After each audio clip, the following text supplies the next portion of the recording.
Soldiers of Shoot. All right, what's up? Soldiers of Shoot.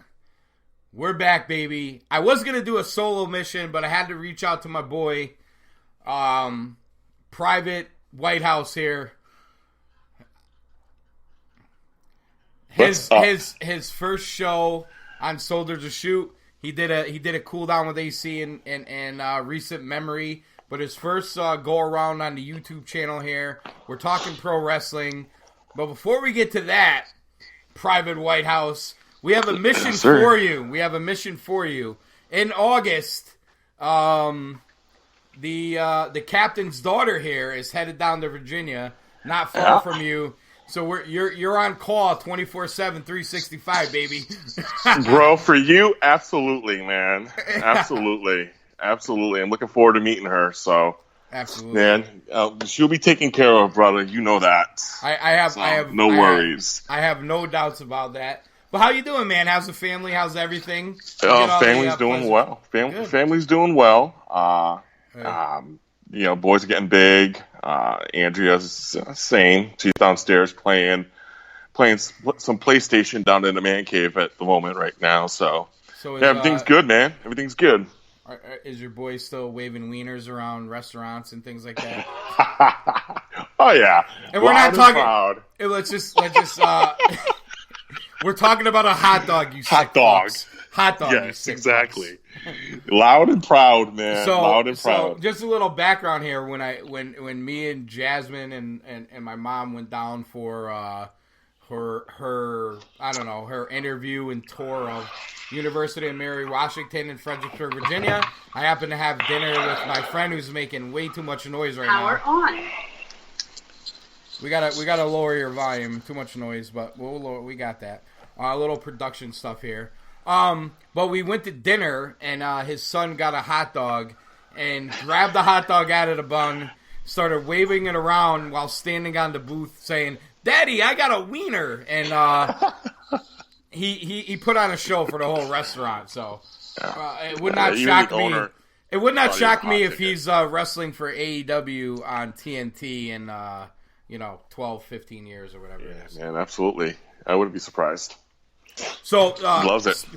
As we call this a segue in the YouTube channel, internet radio, podcasting business. Quick thoughts, AEW, Double or Nothing. Don't go crazy. Like the direction. Headed into Fyter Fest and All Out. Your thoughts about AEW? Experiencing All In September. He was live in the house. We covered that on Cool Down with AC. Jim was live in the house. He has connections in ROH. It was the best wrestling experience I've ever had. So I was excited to watch Double or Nothing, and they did not. They met the bell. I mean, they from bell to bell. They met the challenge. It was great watching it. 3-man booth. I mean, JR was JR. I think Excalibur on color is going to be fantastic. Third guy, Alex, I think he's still finding his way, and they're still finding their way. You're being nice. But I like the potential I saw with Excalibur. And JR, you could tell he was trying too hard, but 3-man booths, man, they're hard. It's tough. And these guys have never been together, so the chemistry is going to take time, and I think that's these pay-per-views per month until October. Hopefully they'll get that sorted out. Honestly, I think the negativity surrounding Marvez there made it sound worse than it actually was. Yes. That's just my opinion. I thought of the three, I was more impressed with Excalibur than the others. I mean, he was fantastic, and I never really listened to him. I never listened to him before. That was my first time. He was good on All In.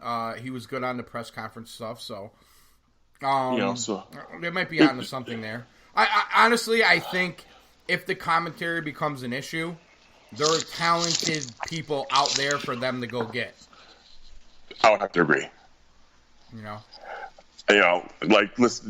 Matt Striker is a name that always comes to my mind. Yeah.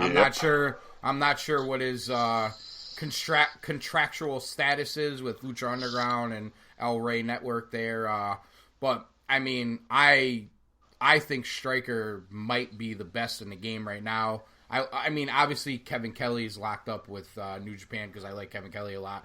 Yeah. I think they got to give it a go with what they have. Yeah. But I think it's a fluid situation, and they have other options for Alex Marvez. Maybe they just go with JR and Excalibur.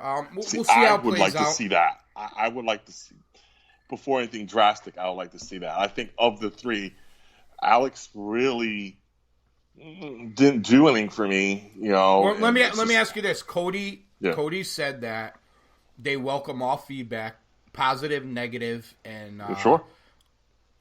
Given all the negative feedback, do they make an adjustment, or do they say, let's give it Fyter Fest, and if we have to, we do it at All Out? Or do you think you're going to see a change for the next show? I think it would be extremely drastic to do it after once. I think you got to give them another shot, especially with this feast being free. I tend to agree with you. I think you got to give the guys at least one more shot. I mean, it goes back to the 3-man booths, man. I don't know why they're all doing it. Well, the other thing too is like it's the first show. Do they really know all these guys that well? I mean, you could do backgrounds and this and that, but they haven't been calling their matches, and like when Ian Riccoboni's calling the matches on All In.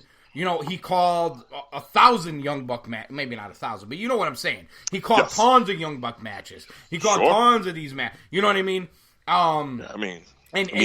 JR has called very little live matches of these guys. I felt like some of the stuff he did with the live New Japan shows. I mean, he was set up for failure by everything you read. I don't think it was good.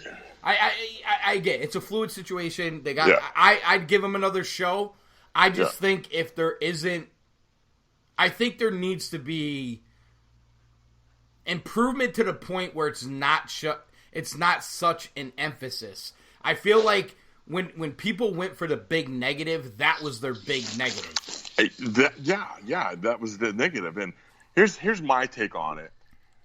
I don't know this. I'm only judging the tea leaves. I'm sitting in the cheap seats watching it and seeing how this is playing out. I have a feeling that, AEW's WrestleMania is going to be that Labor Day weekend, All In last year, All Out this year, whatever they call it next year. This is going to be their big thing. That is going to be their big thing. Well, Cody's first. He kind of mentioned that he hinted double or nothing, the All In, All Out weekend. He kind of mentioned those kind of being the weekends for them. So then they got to get their stuff together then. But that's their big lead into the from that point on, they basically have 30, 31 days a month. To say, here we go. Mm-hmm. Tuesday night, October 1st, we're all systems go.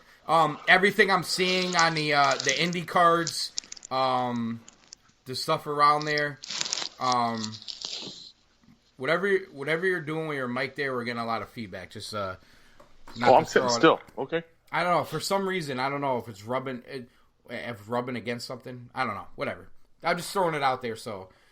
Little quality for the listener. Little content. I learned this. I learned this from my my good friend Edwards. When somebody's fucking up with the mic, you just call them out. Dude, no doubt, man.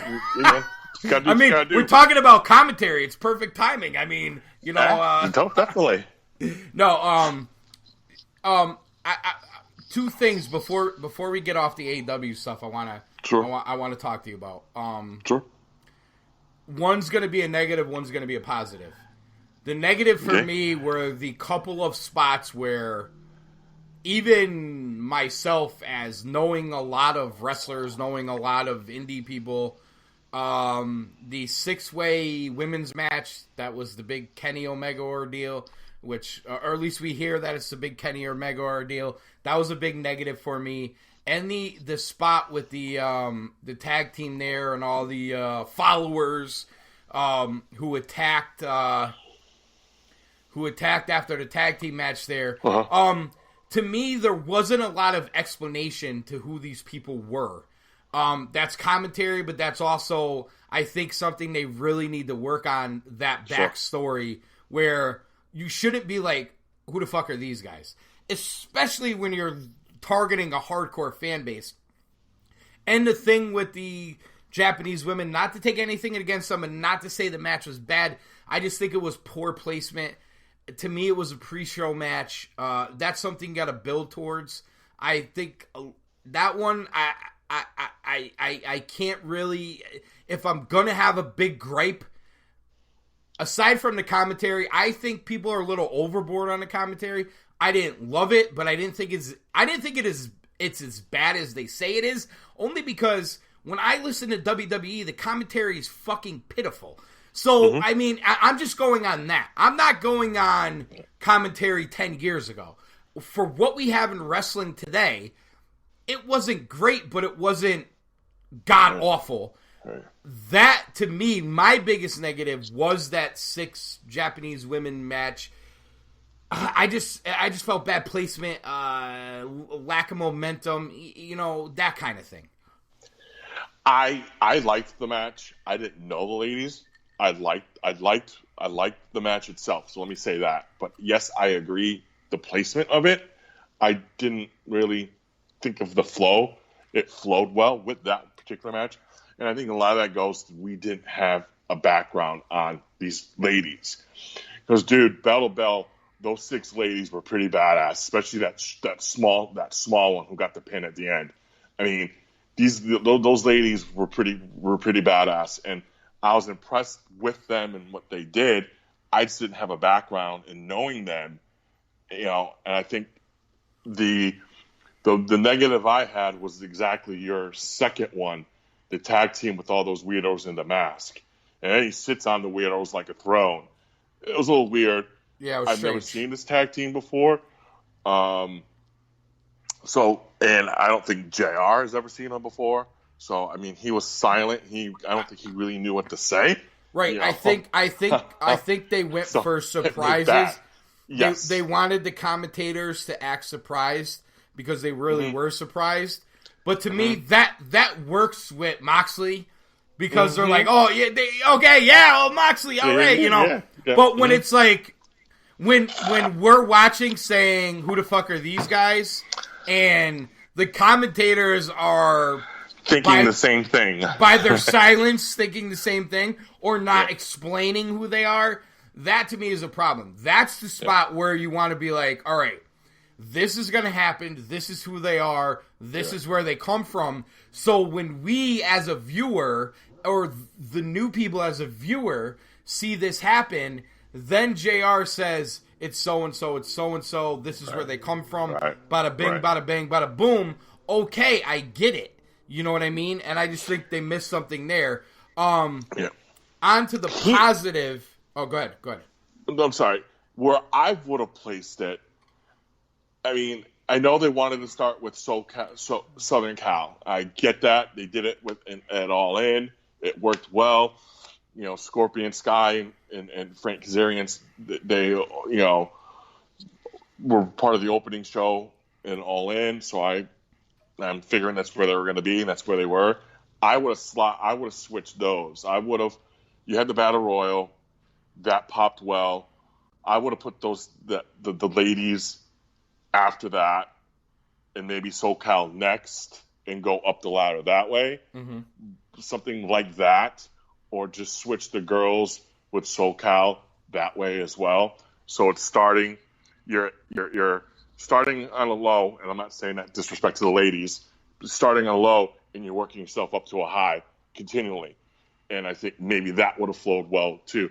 Again, we're both you and I are playing Monday morning quarterback, but if those are the only two, I don't look at the commentary as a negative. I think it's just people looking at the positive and wanting AEW to succeed so well. People are looking for a negative, and that's where they're harping on the commentary. Well, you're looking for things where they can improve, and I don't think that's an unfair way to look at it. No, just getting onto the positive here. Sure. To this day, the buy-in, which is the pre-show, on TNT, this is only TNT's YouTube page, is now at 922,000 views. Oh my goodness! Which is tremendous when you consider, as I'm gonna pull up TNT's shit here again, because I want to make sure I have all my ducks in a row. Their subscriber rate is 324,000. Okay, if you go through a lot of the videos that they have on here, I mean, 2,000, 3,000. They have 590,000. There seems to be a show clause that is getting 1 million views, 500,000 views. But other than that, a lot of the videos they show 77,000, 6,000. To get 922,000 views, tremendous. Sure. We heard the buy rate was great in comparison to wrestling, especially wrestling that's not WWE, WCW. Yeah. I think that's all positive. Mm-hmm. I've had, we covered this on our post show. Edwards and I was long. Might have been missed on some people. I've had friends of mine say $50 is too much. They could have made way more money by making it $20. I disagree wholeheartedly, and this is why I disagree. To make that, just think about it. It's simple mathematics to me. If you have 100,000 people that spend $50, you make X amount of money at $50. If you get another 80,000 because you made it $20, you're now the percentage of what you're making is lower. So if you're gonna cut your costs, if you're gonna cut what people are paying by 60%, you need at least 60% more viewership. So you're basically saying that for AEW to make the money they made just off pay-per-view sales now, that's all I'm talking about. Mm-hmm. They would then need to have 400,000, 500,000, 600,000 buys when for $50 they got a great buy rate. People are watching the pre-shows. It's illegally streamed up the ass. We know that. We knew that was going to happen. It's going to happen. It's going to happen a lot for them. It happens a lot to everybody. It happens to the UFC. It happens to Game of Thrones. But MLB. Their major, all of it. Yeah. Right? Their major bread and butter is going to be that 2-hour weekly TV show. I heard Cody say they're talking about like 4 or 5 pay-per-views a year, probably in the 4 range. Dude, even if they're $50 a year, let's think about it. Live TV, okay. Let's say they give you a couple shows free on Bleacher Report, like it's like the Fyter Fest is, and then they charge you, $50 4 times a year for a pay-per-view. In all reality, it's $200. It's $200. Right. It's not a lot of money. The reason, sorry, I didn't mean to cut you off, Anthony. Here's the thing: $50. You're absolutely right. It's not a lot of money. Call me AC. Call me AC. Thank you. AC. Sorry, buddy. It's not a lot of money. No. The reason why everybody thinks it's a lot of money is because the WWE network is $9.99, and we get the pay-per-views pretty much free. So that's why people are not used to. Most wrestling fans are not used to paying that $50 because 20 years ago it was $34.95. Well, 20 years ago, 20 years later, price is a little different. Things are a little bit higher and a little bit of escalation. You know what I mean? Gas 30 years ago was 99 cents. It's now, X, Y, and Z. So things go up. And the same thing in this. I had no problem. Did it hurt a little bit? Yes, because I wasn't used to it. Was that show worth $50 at the end of the day? Absolutely. And that's what I take out of it, is because I'm not looking for entertain me. Just entertain me. Exactly. I'm not looking for a AWE versus WWE. I'm looking for an alternate option. I'm a wrestling fan. I love wrestling. I love watching it. I love the history of it. But I'm sick and tired of being shoved this crap called WWE. All right. And now we have another option. Right. And that's the way you take it. And that's the way I take it. Before we get to Dominion, I do want to get to it quickly here. But before we get there, because another one of these kind of segues here. So you got your network for $9.99. Okay, great. Yeah. Cool. Which is great. You get your pay-per-views. We get it. But let's be honest. WWE, one of the smartest things they've done, they realized that they were not going to get, in this economic climate, they were not going to get $30, $40, $50, $60, $70 a month on pay-per-view for all these pay-per-views. And they probably were tracking their buy rates and probably figuring that out. Right now, we don't really know how many people are watching every pay-per-view. We don't know how many people are watching NXT. They don't really care. All they care about is their subscriber rate. Subscribers. Correct. And I have not watched the WWE Network a lot recently, but when I have, I see more commercials. You notice that too? Yes. Okay?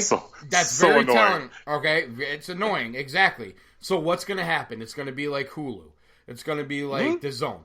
What they're going to do is they're going to throw all these fucking commercials on. They're going to be like, you want commercial free? All right, it's $18.99. You want commercial free? $18.99. Oh, you know what? You can watch your commercials $11.99. If you think in the next 3 years that the WWE Network's staying at $9.99, you're insane. There's no way. No way. And here's the other price you pay. The other price you pay is you just watch the WWE book their entire month of programming based on blood money, cash grab, garbage that they put on in Saudi Arabia Friday. And I didn't even watch it. I watched The Undertaker and Goldberg because I just had to see the train wreck. Everybody loves the train wreck, bro. I'm gonna tell. Train wreck. We'll get there in a second. I'm just telling you, this is what you're gonna get. They're gonna sell out for the cash, and that's what they're doing. They trash storylines. They trash guys' pushes. They trashed everything. Aleister Black has not wrestled on TV, whether you like him or you dislike him, for a month because he couldn't wrestle in Saudi Arabia. And why couldn't he wrestle? Because he has a tattoo on his back that promotes women's rights. Okay? So this progressive WWE that's helping women's rights and all this other garbage, this is where they are. It's a complete money grab. Don't give me this crap that they're there to progress Saudi Arabia into becoming more acceptable and everything else. Go on YouTube. There's a million videos. They all break it down for you. Saudi Arabia is a joke of a country. They're a fucking joke. And the WWE is in bed with them for one reason. One reason only. And it's money. And if you're a WWE fanboy out there and you want to defend them, you're wrong. You're never going to be right. You're never going to win the argument. You're never going to win the argument. You're never going to win the argument. You're never going to win it as from a business standpoint. You're never going to win it from a political standpoint. And you're damn sure not going to win it from a promotional standpoint of how they're booking their show. They trashed their entire year to put on this show. Okay. And I have the utmost. I got to say this. I was always a Kevin Steen / Kevin Owens fan. I am now more so a Kevin Owens fan for what he did for Sami Zayn and stood up and said, hell no, I'm not going there. Him, Daniel Bryan, throw Daniel Bryan in. And you want to know what? I don't know that it was an option on this show, but I know it was last time. Cena, too. Cena would not go last time. This time he didn't care. I mean, I know, but I'm just saying, throw Cena in the bunch too. Oh, you got to, absolutely. They stood up. Hey, Finzi Balor clubs for everyone, but he's wrestling in a place that's not for everyone. Okay, so just throw that out there. Who's the most overrated wrestler in the history of wrestling? By the way. It was never that way, man. They destroyed Finn Balor, bro. When you and I both know it, man. His body of work in New Japan body of work, fantastic. I was it really though? I thought so. He was an IWGP Junior champion. Is fantastic. I mean, I've watched watched some of his matches, man, and his early stuff with the Bullet Club. But they all was good, man. They all have good matches. He was a in New good Japan, heel, dude. Yeah, he was a good heel. But they all have good matches in New Japan. Sure. All right. In comparison to what AJ Styles did and to what Kenny Omega did, he's not even in the same ballpark. No, oh hell yeah, dude, totally, dude. But who is on Kenny Omega? I'm just saying. Styles? Yeah, but they're presenting. Everybody talks about Finn Balor in the same breath. It's not true. It wasn't even true in NXT. And listen. I'm not even trying to pat myself on the back, but anybody who's listened to me and knows my show, I said this when he was in NXT that this was going to happen. The guy has no character. He's an entrance. That's all he is. He's an entrance. Everything he does, this idea that he's this extraordinary guy that does extraordinary things, it's nonsense. Have you seen Will Ospreay? You have Ricochet on your own show. Yeah, Ricochet right now, outside of AJ Styles, and I'm going to put Matt Riddle in that category because that bro is fucking amazing on NXT right now. But, I mean, Ricochet is right there. To what end, though? He's that tier right below AJ Styles. And they're gonna destroy him too.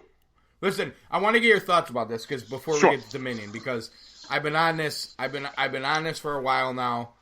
I defended the watching of NXT for a long time, saying that I needed something. ROH wasn't doing it for me for a while. Oh, dude, don't say that. You're killing me, man. Hold on, ROH Mark, you know that. I know you are, but it wasn't doing it for me for a while. Impact wasn't doing it. WWE sure isn't doing it.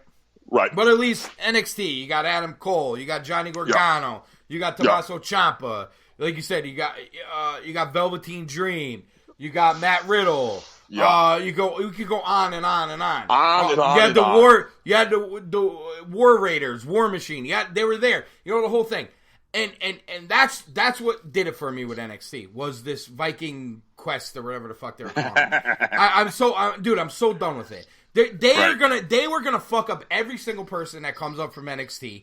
It's like Edward said on many shows. It's Triple H's little fucking playground. He has all his boys down there. They're doing what they want to do down there. And when they get to the main roster, they all trash it. And I'm throwing Triple H in there too because he's either not fighting for these guys. He's either not pushing for things to happen. I don't know if he's waiting for Vince to retire. If he's waiting, we're all going to be dead before it happens because he'll probably outlive all of us. It's just a complete joke. I understand the takeovers are good, but here's my argument. And listen, you're an ROH. Back me up on this, bro. You're an ROH fan. You're a big ROH fan than I am. Yeah. Back me up on this. It's fucking ROH 5 years ago. It's ROH 2.0. You can miss the show. All you need, watch the takeovers. You have a great time. Yeah. It's like I don't watch the hour show. Right, miss the ROH show and watch the pay-per-views and watch the stuff on the Honor Network and everything else. Dude, you don't need to watch the weekly show. It's the same thing, dude. It's the same thing. Yeah. It's just on a grander scale because they're putting it in big arenas every 5 times a year. This is not this idea that AEW is competing with NXT. You're lost. You're lost. No. They already exceeded NXT. They exceeded NXT the second they signed a TV deal. Exceeded it. It's not even close. Right. No. In the backing of the money. Here's the thing. I think Hunter is in a damned if you do, damned if you don't position. Because everybody knows that he has full control of what he does at NXT. I mean, he has Shawn down there. He has... Well, he just got there, though. He has all his boys. But those guys just got there, too, though. Right. They just got there, but he has all his boys, and they're all coaching them up. And the passion Shawn Michaels talks about NXT is like... It's awesome because Shawn Michaels is one of my favorite wrestlers. So hearing him talk about this passion... Again, it's great, and I like the NXT because it does remind me a little bit of Honor. How long before Shawn and Hunter are wrestling on takeovers? I mean, I don't think you're going to see that. You would have seen Hunter already, but I get what you're saying though, AC. But the other thing, I think Hunter is damned if you do, damned if you don't, and he has no say when it comes to Raw, in SmackDown because it's but all why? controlled But by here's the Vince. thing: why can Dean Ambrose go into Vince's office? Why can Roman Reigns? Why can Rollins? And I'm sure there's other guys. The why pecking order, But here's the thing: why can they walk into Vince's office and fight for something? Whether they win or lose the argument, they do it. Why? You would think the one guy who could walk in there and be like, I think those conversations talk to him on his level. The dirt sheets talk about how there's a little bit of a rift between Paul and again, it's dirt sheets. You got to take it for what it is, but yeah, exactly. I'm sure he's batting for his fake guys. journalism is what it is. Of course, it's not. I don't even think it's journalism, but I get what you're saying. It's fake journalism. You're right. Yes. We're saying the same thing. It's just. I just think that he. I don't know, man. I mean, maybe it's the easiest answer is to say it's all on Vince. You could be right. Well, but here's I like to think we're not going to know until Triple H has more control over the main stuff. And I think you'd see a change. But and that's the only time we're going to get right to Dominion. But here's a question for you. Cut and blink. Cut to the chase. Answer. Because I've had this argument with people. I don't think you're going to see a big difference. I think Vince is just out of touch and delusional. They think in October, big changes for WWE. I don't think so. I think it's going to take months. I think that you're going to really have to see a huge push by AEW in TV ratings, and you're going to have to see Fox and NBC going ballistic because the WWE ratings suck. And until that, I don't think you're going to see wholesale changes. Your thoughts about that? That that's exactly my sentiment. Is you're not going to see changes, but I will say this, and I wouldn't be surprised. Fox is expecting over a 3. I think it was like over a 3 rating. 3.3 is their 3 point. Yes. Well, listen again. Dirt shit SmackDown's reporting. That, bro. But 3.3 is their drop dead low rating. I know SmackDown's nowhere near that, but SmackDown that goes on that. This is where I'm going to defend them. SmackDown that you see on Fox will be bigger than the SmackDown you see right now. I'll agree with that.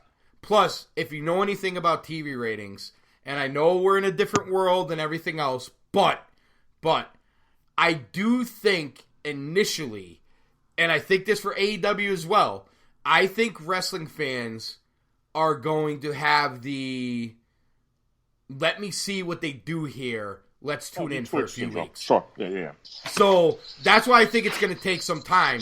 I think they all could do really well, and I think AEW is part of this because they're going to get. Oh, let's watch AEW. Let's see what they do. Oh, let's see how Vince reacts to that. Well, they got to react on Fox, but they really got to react on Raw too because Raw rating can't drop. So I think you're going to get a lot of people that are going to try to watch a lot of things.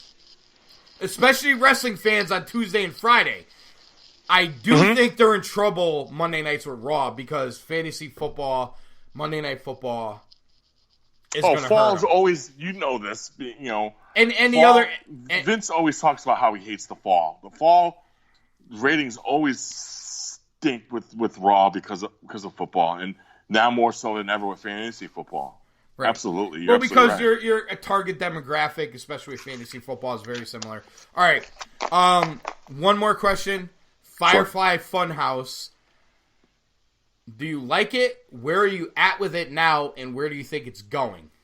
Okay. For the first couple, I did not like. Starting last week, I liked. Oh, okay.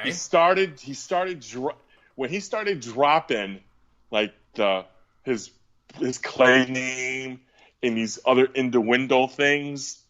Like I like that. Wait, are you talking him like dancing with the Wyatt Jim shirt on? Yes. Okay, that's the first one I liked. Okay, so from there, I'm starting to like it. Dude, he's gonna be sick and twisted, bro. This is where this is going. And I listened to a podcast with Conrad and Bruce Pritchard, and he made a comment. He doesn't talk too much about the new stuff. I think that's an agreement. Well, but I mean, it's an agreement. But he did say because Conrad was busting his balls about this Bray Wyatt stuff, he goes, wait till you see how this is going. So I am a Bruce Pritchard fan because I think creativity, he knows what he's doing, and they brought him back is a sign that they do need help. But I like where they're going with this, and I think it's going to lead Bray into a dark. You're gonna see a dark character at the end of this. That's my prediction. But I like where it's going. I didn't like it at first; that was a little weird. I like him. I'm glad you're starting to do stuff with him, and it shows how talented he really is. I like where this is going now. I agree. I agree with you saying it shows his talent. I agree with all that. My only thing is with the 50-50 booking. We're seeing these segments, and there's the idea out there, again, dirt shit reporting, we'll take it with a grain of salt, that he has a lot of creative control right now. But when they start building, like, I go back to listening to Moxley on with Jericho. I go back that was fantastic. That was listening. A fantastic hour and a half. Did you listen to him with Wade Keller? I have not listened to that one yet. I've read bits and pieces. It's in my phone. I haven't listened to it yet. You're going to get annoyed because there's 1,000 commercials. I'm telling you right now. It annoyed the fuck out of me. There's 1,000 commercials. But I will say this. He went in even more in depth on that show than he did with Jericho. But if they do with Bray what they were doing with him, with 17 producers and scripts and him trying to fight with Vince, I just don't see how they go there.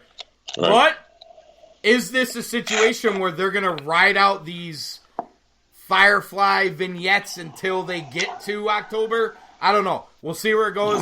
You're more optimistic than I am, but you know why I'm optimistic, AC, is because there's not much. It's very different than what they've been doing. I'll give you that. And that's why I like it. That's the only thing right now. Like, if you look at the main roster of Raw and SmackDown, how many things going on right now do you like? That you can say that you're interested in? To me, that's the only thing right now. I'm intrigued by it. I don't know that I'm interested in it. That's a good word. I am too. I'm a big. I'm a Bray Mark. He's very talented. Listen, he's been misused forever. We all know. I mean, exactly. The shit when he had the family with Strowman and Rowan and Harper and they 4-on-2 lost to Undertaker and Kane. I went me and Edwards went. Edwards has audio of it. We went fucking ballistic over that stuff. Ballistic. But anyway, having said that, I'll say this is, and I texted this to some friends today. I don't know if this is brilliant or just a major cock tease. You know what I'm saying? We'll see where it plays out. Yeah, let's get to Dominion here. Sure. I would say overall, I think New Japan delivered with this show. I think there was obviously expectations coming in when you looked at the card. Dominion is always like their 1A show of the year, I think. I think a lot of people would agree with that. I mean, you go back to Omega and Okada last year with the three falls, which is one of the best wrestling matches I've ever seen. I also love their time limit match too, but I thought their time limit match was the best one in my. My brother, my favorite one, man. I've said it many times. That's one of my favorite wrestling matches. I'll tell you this, and I brought it up because, we didn't talk about Cody and Dustin because, I mean, it's obvious. I already know where your thoughts are. Everybody listening knows where your thoughts are. Yep. It's one of the best wrestling matches you've seen in a long time. But having talked about that match, having talked about Cody's match with Nick Aldis at All In, which you saw live, another one. The other two matches that I brought up that I've loved in the last few years were the Omega Okada time limit match and the Taven Lethal time limit match. I actually like the Taven Lethal time limit match better than the G1 match. The Lethal Taven match time limit was so much better than the latter at the anniversary show. Actually, I thought, and I love Marty. But I thought Marty, he detracted. He butchered it. I agree. He did not belong in it. I think Marty he hurt the match by being in it. Yes. And that's not a shot on Marty because I love Marty. His matches with Ospreay, fantastic. I mean, I could go on and on about Marty, but this particular match and this particular program, Lethal and Taven have this chemistry. Dude, it goes back to when they were having a program with the TV title. I mean, they have chemistry. They have history. Yes, absolutely, 100%. All right, so let's get in Dominion here. All day, buddy. I know. Well, let's get in Dominion here. I'm just gonna throw some matches at you. Give me your thoughts. I mean, obviously, we have to open with the opener, which was Jon Moxley. Yes, man. Defeated Shota Umino. Is that I always mispronounce the names. Umino. The young lion. I got to tell you, when I saw this was his match, I was pissed off. I'm like, why are they doing this to Mox? But opening the show, the way he worked the match, he let the kid get a little work in, but then he beat the hell out of him. And I liked the finish where he, kind of adopted him and walked him out of the ring. Was like, I'm gonna kick the shit out of you in the match, but then I'm gonna I don't know, is he taking this guy under his wing? Also grabbing the microphone. Respect. I think it's right, the culture showing respect. He's in. Right, I agree. Comes out through the crowd. I like it. I think that's his shtick. I think it resonates with fans who may or may not know who he is, which I think most of them do. At first I thought it would be stupid, but I kind of like the idea that it wasn't too much too quick for him in New Japan. I know he won the title. I know he beat Juice. Him and Juice probably have a relationship. But it wasn't too much too quick. Also, he claimed, he asked to be in the G1. Pretty cool there. Obviously, you're going to see a lot of Moxley this summer. Your thoughts about this one? Okay. I like that they started. I stayed away from anything to deal with Dominion on social media because I wanted to wait to watch the show. Especially my 4-year-old's a big Okada mark. So this show is tremendous, really good. By the way. Oh, 4-year-old. And he's not. Listen, I've met his children. He's not kidding. They know wrestlers. The only thing I gotta say is, hold on. I'm gonna call you out about one thing though, while it's on my mind. Go ahead. How do you raise a child that doesn't like The Rock? What is wrong with you? Oh. I was like insulted when I pulled up The Rock on my phone, and your son was like, "Yeah, I don't really like him." What? The Great One? You know what it is? He's watched The Great One. He likes Stone Cold. That's because you showed him too much New Japan and Ring of Honor. That's why. But he doesn't like not that he doesn't like it. I know. He'll watch it that it's on. He likes Ring of Honor. He likes New Japan. I don't know what it is. It's the stiff hard work. I mean, I don't know. No, you know what it is? It's exciting. It's exciting. That's what he is. Yeah. He picked it up on his own. I think that the unique. younger... He's very unique. I think the younger fan... It's like what they talk about with baseball, with pace of the game, and why people like football and basketball, blah, blah, blah. I think it's the same thing with wrestling. I think the movements, the flips, the excitement, the crowd pops, the whole thing... I don't know that the young kids get to psychology yet. So to me, they're more apt to like that fast-paced wrestling. When you get a little bit older, that's when you want the psychology. You know what I mean? Right. Yeah, that makes sense. The one word that I wrote down with this match, I actually took a little bit of notes for this. You should be honored. Is the word I wrote. I'm just honored you came on the air with me. I'm honored. Hey man, anytime, bro. I'll do it all the time, bro. Is passion. And you saw that in, you call him Dean Ambrose, still Jon Moxley. You go back to him getting trashed on Stone Cold's podcast. He looked lost. How brutal was that? Champion. He was out there. And that was the start of his downfall, in my opinion. How brutal was that? And honestly, I felt the same way, like something was missing. I always felt that way. And I agree with you. You can almost see it. You see it in his eyes. He got the love again. And you saw it.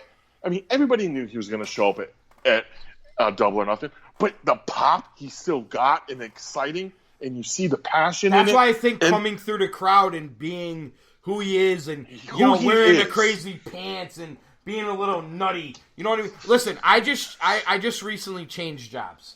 and I felt like, it kind of came about. The place where I went to work, I kind of developed a relationship with the ownership. They know my work history, my skills, and everything, so they offered me a job. So anyway, I kind of felt like where I was at, work was consuming my life. I was miserable. Listen, I show up to work every day. I give you the best, the whole thing. I was just miserable. I really was. Going through the motions, man. Yeah, absolutely. I get this job. In the last few weeks, bro, I feel like I can breathe again. I'm happy. I'm sleeping better. I'm drinking less alcohol. I'm at the gym more. That's always a good thing. And then all my friends are coming in, and they're just like, dude, you seem so different.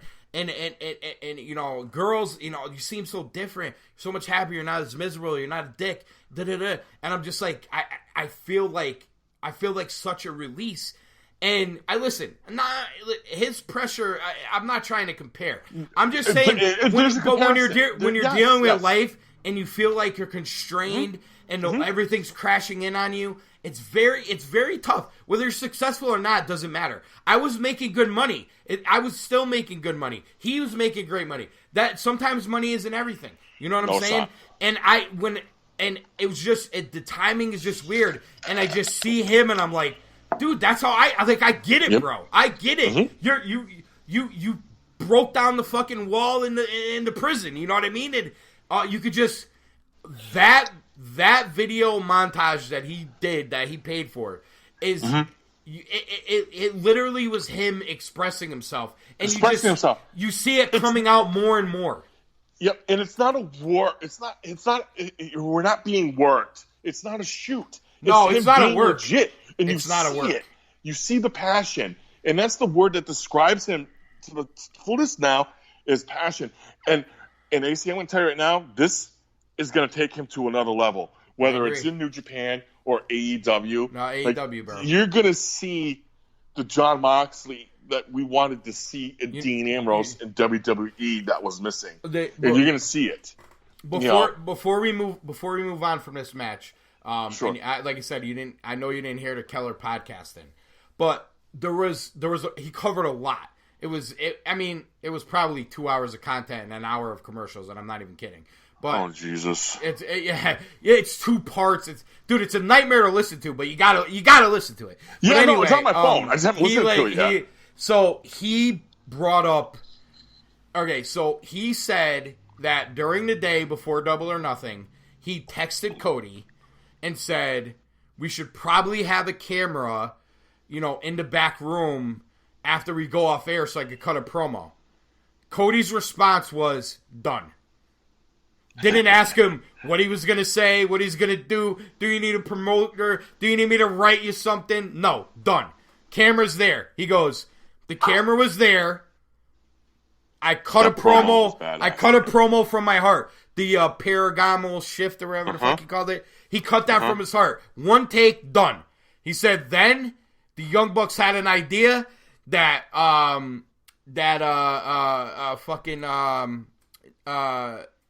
what's his name? Shit. Penelope Ford and Joey Janela.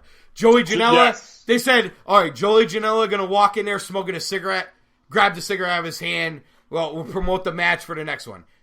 I guess he had a little bit of a different idea. Young Bucks said that to him. He was like, you know what? Perfect. Let's do it. Bang. Banged it out. Then on the show, he doesn't tell you what the promo is because it hadn't aired yet. Where the Young Bucks kind of put their fists out like the Shield, and he kind of like, what are you doing? And walks away.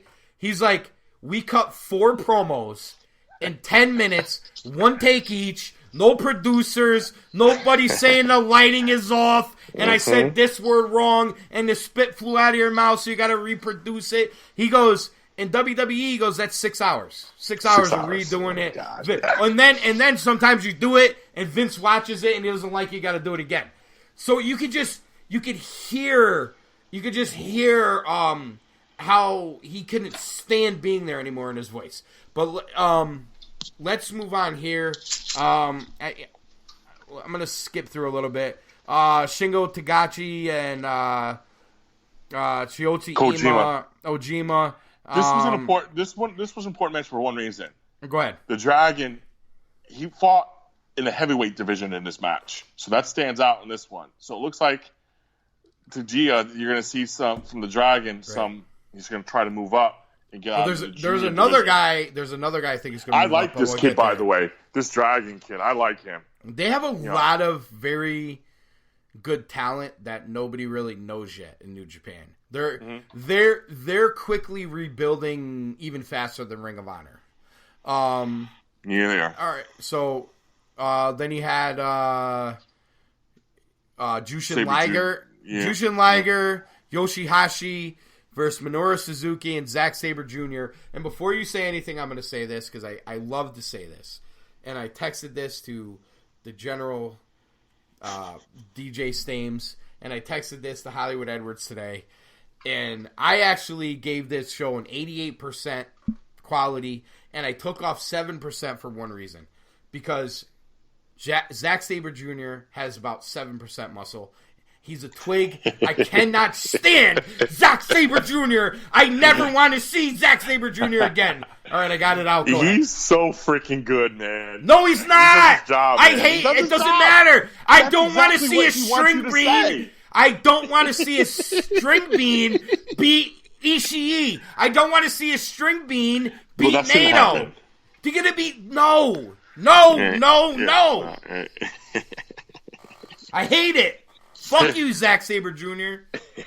and your fucking submissions. Liger, they won that match. This is a Liger tour in AC. I know. Liger won this match. It's his last tour, so you had to figure that was going to happen. Yeah, Minoru Suzuki. He didn't get the pin. Listen, it should have been Minoru Suzuki versus all three, and he would have killed all three of them in real life. Let's be honest. I like Suzuki's stuff. I think he's that psycho guy. He cracks me up with some of the stuff he does. So, all right, let's move on. I know we're going quick here, but we got to get to the important stuff. Sure. We got some Bullet Club for life here. Juice Robinson, Hiroshi Tanahashi, and Taguchi versus Chase Owen, Jay White, and Ishimori from the Bullet Club. I mean, this is kind of like a throw-in match. Get the guys on the card. Tanahashi pins Chase Owen. They were protecting Ishimori and Jay White, I'm assuming, with this one. Not a lot going on here.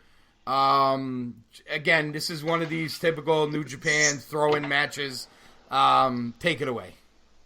I like Juice Robinson's new look. I think you can take him more serious without the dreads. So I'm curious to see where his character goes from there. I never really was a fan of his, but through the last few months and watching, he's actually a very nice guy. He's a very nice guy. No, he is, no doubt. But I didn't get his gimmick. I saw him before he became Juice Robinson, when he was still CJ Parker. CJ Parker. Yeah. His last indie match I was at, he worked EC3. Oh, that's good, man. That's good. The worst. Talk about guy get buried. Oh, listen, I gotta tell the worst ring ever. The ring boards were coming at us in the front row. A rope snapped. They wrestled 80% of the match outside the ring. But I'll tell you what, right now, before and after the show, Juice Robinson, CJ Parker, and EC3, two of the best guys you will meet in wrestling. That's cool, man. They were, cool. EC3, I feel so badly for him. Oh, he's such a good guy. Man. My only thing is, though, he was already there, so he should have known this shit was going to happen. Right. Yes. So and actually, to bring up Mox again, he spoke very highly of EC3 on the Jericho podcast, too. He did. No, he did. And that stood out to me in the Jericho podcast. Mm-hmm. So it wasn't that I was not a fan of Juice. It was just I didn't get his gimmick. And then by the new year, he had his own little group in Ring of Honor. I started digging that. And listening to what I became a fan of Juice, it wasn't so much of his ring, it was that dude could cut some promos, man. He can cut some promos. Yep. So I started respecting him that way. I like his new look. I'm curious to see where this takes him now. I like Ishimori. I like Ishimori too. Absolutely. He's one of the best junior weights out there right now. Oh, him and Dragon Lee should just beat the fuck out of each other for a year straight. For like a year straight. Absolutely. I'll sit front row for all of them. And then who I thought got screwed in this whole reshuffle of New Japan is Jay White. I didn't think his title reign was long enough. It reminded me, let me ask you this, didn't it remind you of Naito's title run a couple of years ago? Yes, it did. Where they put it on him and then they got cold feet and took it off him. This is exactly what this was cold feet. And Jay White is one of the best wrestlers in that promotion. And he's got a nice little new look for him. They always go back to Tanahashi and Okada. You know, they just always go back to those guys. Yeah. And I don't think it's going to change anytime soon. I have a Bullet Club question for you, but I want to wait till later in the show. Sure. Let's move on. And this is where I thought to use, JR commentary here. Business picked up. This is where it picked up. This is where business picked up. Tomohiro Ishii, never openweight champion against Taguchi. Tremendous match. I am a huge fan of Ishii. I love the match. I wasn't sad that he won, but I found myself wanting Tagachi to win this match. I really stand his gimmick. I can't stand his gimmick. Dude, I don't know why I love him. I fucking love him. I love him, dude. Oh my god, he's got the hot broad, and he sings. Oh, yeah. And then, but he can wrestle strong style, right with Ishii. He proved it. He proved it. Proved it. He proved it with Ishii. He could wrestle Minoru Suzuki. You know, he's right. He's perfect for that never open weight. He's right there. Out of all those other titles that they have, I call them the other titles. You know, because they have 1,000 titles. Sure. The never open weight is the one that I like. It's like they should almost call it like the strong style title. You know, we're gonna beat the fuck out of you title. You know what I mean? All those other open weight never titles, I could care less about. The never open weight, this title, they beat the shit out of each other for this title. Every time. I'm glad they got it. I'm glad they put it back on Ishii. Now, if I was Gardo, no, Takachi was good, bro. In New Japan. Gato. I would have a program with Cobb in Ishii. Please sign me up for that. My man, you're on to something with that one, bro. You are on to something. The only thing is set for that never open division. You know what? Here's the question now. If they do that, for ROH's sake, I feel like Cobb needs to get a push there. But they don't go all the way usually with those ROH guys. Usually. No, they don't. And you saw that with Big Mike Elgin. Yeah. Well, the Bucks were an exception only because New Japan got them over before ROH did, I think. And I think that's the reason why. But other than that, they don't go all the way with the ROH guy. You know what I mean? And I just think in Japan, you know, maybe on an ROH pay-per-view, Ishii would do the job for him. But in Japan, I'm not so sure they get Cobb over. But I'll tell you what. But man, I like your thought. That division, though. Oh, perfect. Listen, Cobb's meant for any division. I'm such a big fan of his, bro. I can't. Oh God, I was bummed they took off the TV title off him, but no, that's the first thing I thought of after they put it on Ishii. I'm thinking, what guys would be a good program for Ishii? Something new, something fresh, something exciting. And Cobb was I guess it's my Ring of Honor mark coming out again. But Cobb was the first guy I thought of with Ishii. Because Ishii, I mean, does he ever wrestle a bad match? Never. I've never seen it. Never. Ever. Never. And so, I mean, I can tell he's the pit bull, bulldog, whatever you want to call him. His matches with Omega last year, the one that comes to mind is the finals for the United States title. When they put it on Omega, that match was fantastic. I mean, ECE's just, I could talk. I was so glad they put it back on him because that Tanahashi gimmick sucks. The ace, come on, the ace of New Japan, Tanahashi. Anyway, we're gonna get to Tanahashi in a minute. Before we get there, Tamatanga, Tangaloa, the Gorillas of Destiny. The IWGP Heavyweight Champions, the Ring of Honor Heavyweight Tag Champions. defeat Evil and Sonata of LIJ, Los Ingobernables de Japón or Japón or however the hell you say it. Evil, Sonata, tremendous tag team. But I'm big on the brother tag team thing right now. I've been talking about it for months. I feel like these are the real tag teams. They have this sense about each other. Not that Evil and Sonata are bad. They're very good. All LIG works together great. They have good chemistry. I love Tama Tonga and Tangaloa. I don't need all the swears, but I can live with it.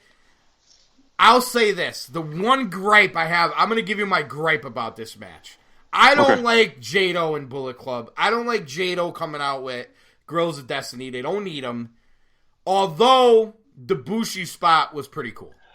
I'll tell you, in my opinion, why they need him is because Guerrillas of War, the Guerrillas of Warfare, but they're supposed to be heels. But they're Destiny. They're Girls of Destiny. You know, I had a little bit too much to drink tonight. Sorry. I know, I'm being an asshole. I'm just being an asshole. They're supposed to be heels. Where's the heat? And I think that's why they get this guy out to get some heat. I think doesn't work. Listen, you want to know why they don't have enough heat? Tama Tonga is just too good at what he does. He's too good. He's too good at what he does. Exactly. They can hate. Listen, no, Tangaloa is good. This is about Tama Tonga. Tama Tonga is so good. He's so good at social media that there's people out there that are never going to boo him. Like me. I love him. I've loved him for a long time. But it's just like every time you see him, you love him more. There was a sub-story to this match that I like. And forgive me because I can't remember the name of the exact. It's Gallows. It's Gallows and Anderson's finishing move. Yes, there's a couple in here. Magic another one. Magic Killer. Yeah. So Evil and Sonata do it, and the big fight between the two teams is Tama Tonga and Tangaloa saying you stole that move from us because we're Bullet Club and Gallows and Anderson gave us that move, not you guys. I like the little sub-story there. It's cool. There's another sub-story. Plus, bringing those guys up is telling to me because I am of the belief that as soon as they're free, they're headed right back to New Japan. I agree. Now, there's a couple things I wrote down about this match. One is, can Sonata have a singles push, please? Please. Sonata's the Ray Phoenix of LIJ. God, he's so talented. Good. He is freaking good. This is what you need to do. New Japan tour. He was amazing on that tour. So put Sonata in a singles and then put Evil into that never open weight mix. Perfect. I'm sold. ECE Evil. I'll take that. Yep. And there was another thing that stuck out of that match, and Kevin Kelly said it, and I don't know. Again, it's. You're still trying to figure the angles and how they do things with New Japan. It's different than what we're accustomed to with WWE. But he said, sorry.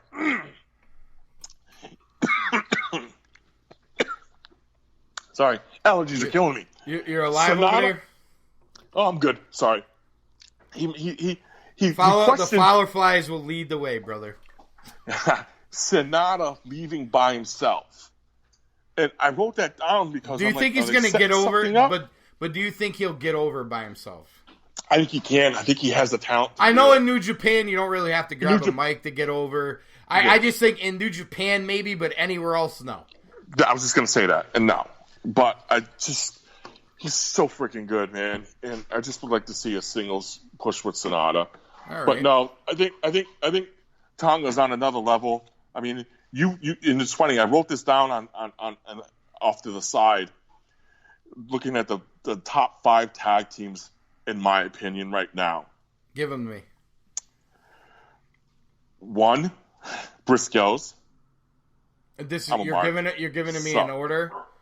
Just no particular order. Oh, all right. Give me the 5. Okay. I'm with you. I'm with you. Briscoes, Bucks, God, Lucha Bros, Usos. Yep. And what's the common theme in all those 5? They're all brothers. Brothers. Listen, you're preaching to the choir. I brought this up a million times already. They're all brothers. A million times. And you can't give me in whatever order. You're not wrong.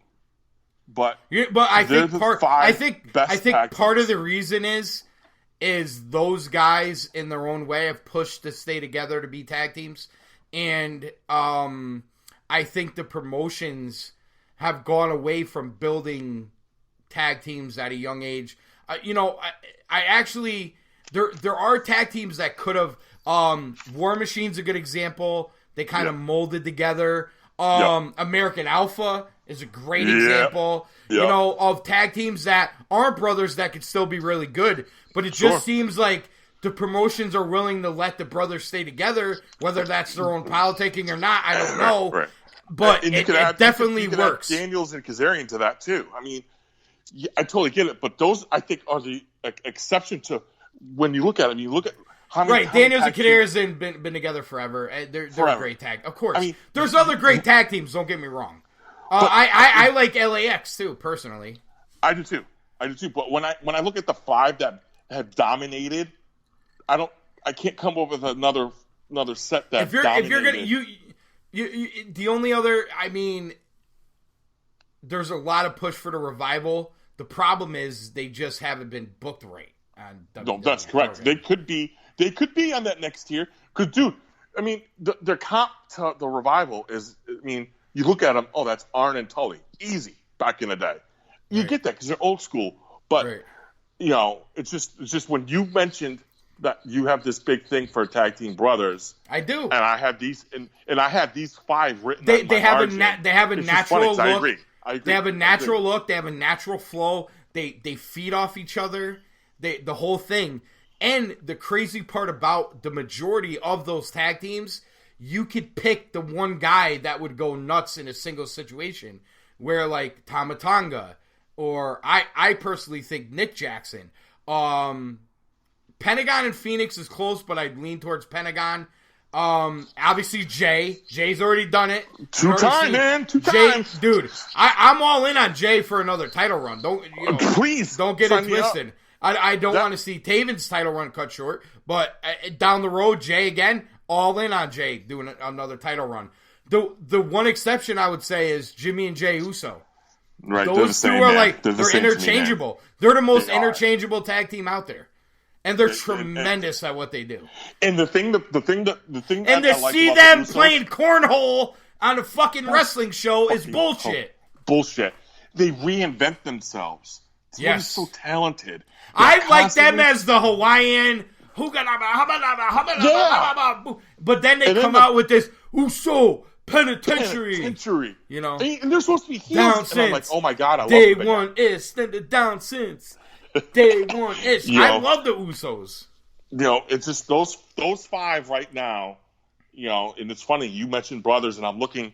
I'm like, I have these 5, and of the 5, number 1, I wrote it as number 1, and it is the Briscoes. Sorry to tell you that. 10-time Ring of Honor champions. Jay, a 2-time Ring of Honor champion. I'll take the Briscoes over those 5, and I love the Young Bucks. They were great to my son. They're number 2. But Briscoes are number 1. Yes. I'm sorry. I am a Ring of Honor mark. Yeah, you're a mark because I'm going to tell you something right now. Given the popularity, there's no way they're over the Bucks. I'm sorry. No, they're not. The Bucks are creative geniuses, bro. They freaking sold. They could sell anything. I mean, and my other quote unquote friend from Virginia down there is he hates the young fucks, as he likes to call them, the young fucks. All they do is spots, bro, and have no psychology. I don't care that they got their shirts in the. I don't care that they got their shirts in the Hot Topic and they got Cracker Barrels outside their houses. They're more than spot monkeys, and I just wish people would see that. They do. Dude, I can tell you right now, Nick Jackson, when he gets going, is just absolutely tremendous. Man. And I listen, that's not taking anything away from Matt either. It really isn't. I like Matt a lot. I love the feud with them and Lucha Brothers. I actually personally thought Lucha Brothers should have won that match. I thought it had more levels with them winning it, but I mean, we'll see where they go from here. And listen, again, you can't go wrong with any of those tag teams. Throwing a Revival, throw in the Viking experience, even though they shouldn't be a Viking experience. I just don't think they're there yet. I don't think they're there yet. Hey, Doc and Carl are there. Doc and Carl is a great tag team. Most underrated, I mean? appreciated. They need to go. Because of where they are. Because of where they are. It is what it is. It's where they are.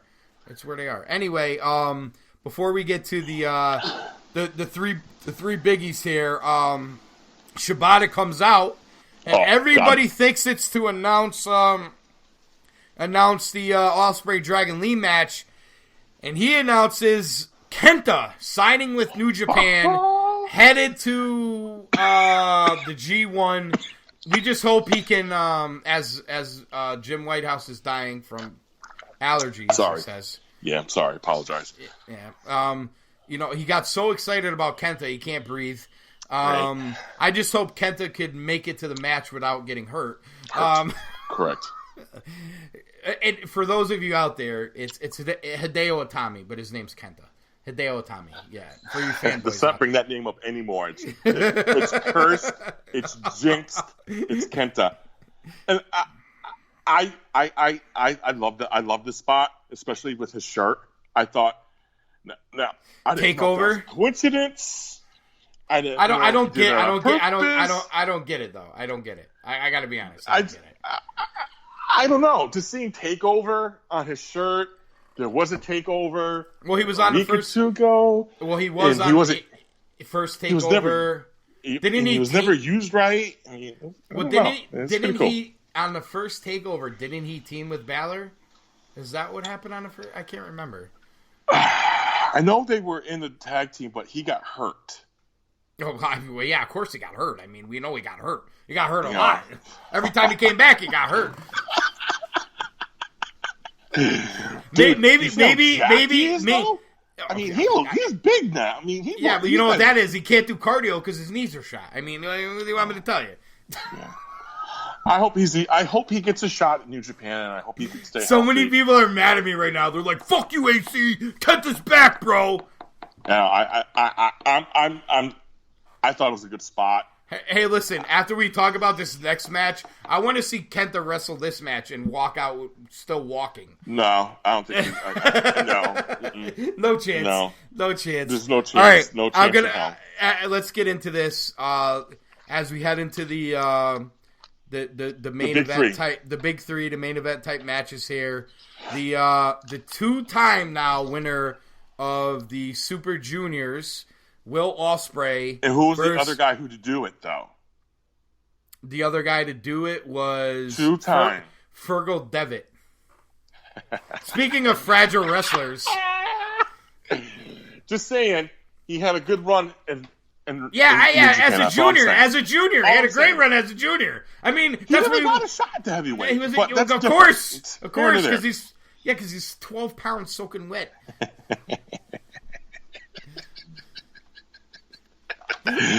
Oh my god! I can't stand Balor. I know. That's why I brought it up.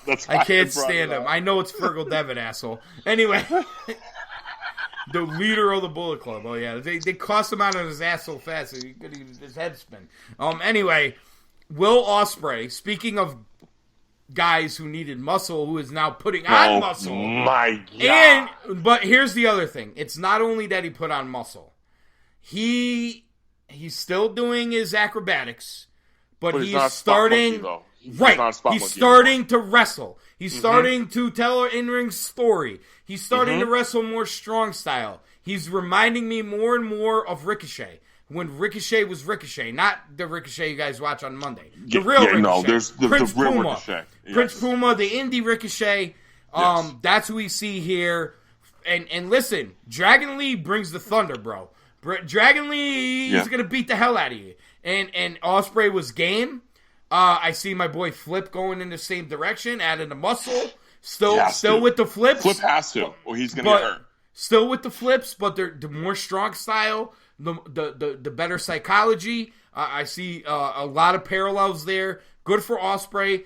To me, this is the best Will Ospreay we've ever seen in the Super Juniors and with this Dominion card. He defeats Dragon Lee for the IWGP Junior Heavyweight Championship. This was his best match. This was his best I've seen. I agree. Meltzer said the one bell to bell. Meltzer said the one on the final of the Super Juniors. I thought this match was better. That's on my tablet. I haven't watched it yet. Yeah, I thought this. I personally thought this match was better. The spot where Dragon Lee does the leap through the ropes and knocks him over to the announcer's booth, and they knock the announcer. They both landed on their head, and then they win. Listen, speaking of wrestlers hitting their head and being able to wrestle, maybe some 50-year-old guys should take some notes. The only difference was they didn't get paid $5 billion to wrestle for blood money. Anyway, shots fired, baby. Anyway, Will Ospreay, Dragon Lee, tremendous match. It's worth the 30 minutes. A lot of fun. And I thought that double stomp he did. The double stomp he did when Will was on the ropes and the double stomp and it got them both on the ground. Yeah, dude. That was sick. How about the spot where Dragon Lee was about to... Dragon Lee's on the ropes. Ospreay's legs are pinned in the ropes, and he's bent all the way down, and you think he's going to double stop him, and Ospreay does like a sit-up and like grabs his leg and fucking pulls him down. And then he climbs to the top of the rope. Dude, there's so many spots in this. And then he did the corkscrew 450 right after that. It was tremendous. And lands on his feet. And here's the other part about this. Kevin Kelly and Don Callis are tremendous. The commentary is perfect. It's tremendous. That third guy's gotta go, though. He's terrible. He's terrible. Every time, half the time you forget he's there because he doesn't say anything. And then he'll like parachute in with a stupid comment. I'm like, why are you here? Who are you? Because he speaks Japanese. And then the spot where Ospreay did like that quirky submission, and they're like shades of Zack Sabre Jr. And I'm like, yeah, at least he has fucking muscle to pull off the goddamn submission. Right? Yeah. Fucking French fry Sabre Jr. No, that was the that to me, this was the second best match on the card, and it wasn't just about Will Ospreay as more. No, Dragon Lee, throw him in there, bro. Dragon Lee is fantastic. I'm a big fan of his brother. I thought Dragon Lee was headed for a big push. I think they backed off him a little bit after the Takahashi neck injury. At the Cow Palace show. Yep. It was a tough spot for both guys, and you feel bad for Yujiro Takahashi there, and I think a lot of people backed off Dragon Lee a little bit, but I think he's worked his way back in with the Super Juniors, and he's a big time talent, and obviously Ospreay, as he's putting this muscle on and wrestling this bigger style, I think he's headed for a brighter future than I thought he was, a year and a half ago. I think next year he's not going to be in junior weights anymore.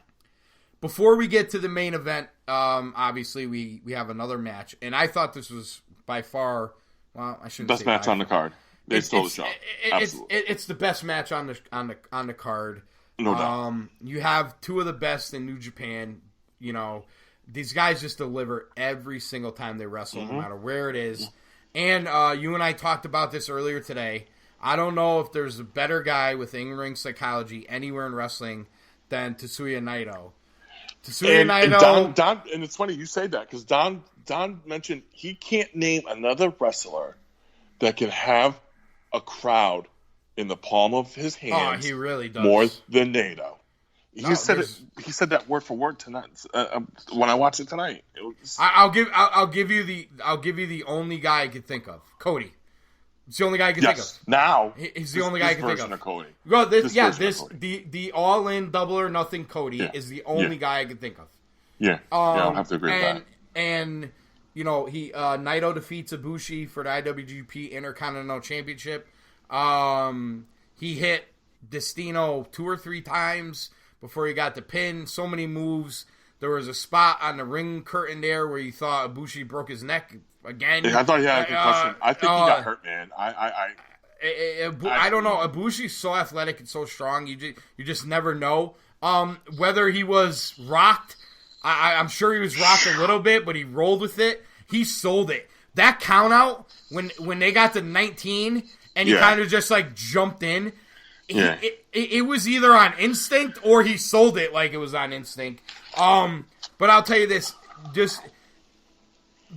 Ibushi never fails to deliver, but Naito, there's just something about big matches with Naito where he's just there, man. I think New Japan, I thought they missed the boat huge a couple years ago at Wrestle Kingdom when they had him. He was white hot, and the crowd was booing when he lost. They were gonna blow the roof off the Tokyo Dome there. I don't think they've ever gone all the way with Naito. They need to start thinking about that because this guy he's just tremendous. Naito reminds me, growing up, he's like the Japanese Jericho. You know, he's tremendous. That would be that late '90s, early 2000s Jericho. But I even go further. He reminds me. He is the modern day Macho Man Randy Savage. Okay, that's a great. I like the comparison because he's talented enough to be the champion. Okada's Hogan and he's Macho. There you go. I do like the comparison. I really do. I really do. I mean, because Naito. I mean, again, my appreciation to Naito started when I'm like, what does everybody like about this guy? I saw a couple matches. It was but that program, Chris Jericho, got him to another. I don't know if he got him to another level, but I saw it with Chris Jericho at another level. Well, there's a reason why Jericho picked who he picked. Let's be honest. Yeah, and that was one of the first guys he wanted to work with. And right, there's a reason why. So from that moment, let's say he picked Omega, he picked Naito. You know what I mean? And then he went on that run right after Chris Jericho. What happened to Naito? Went in that run for the G1, and he won. And you're right. They should have put the belt on him then.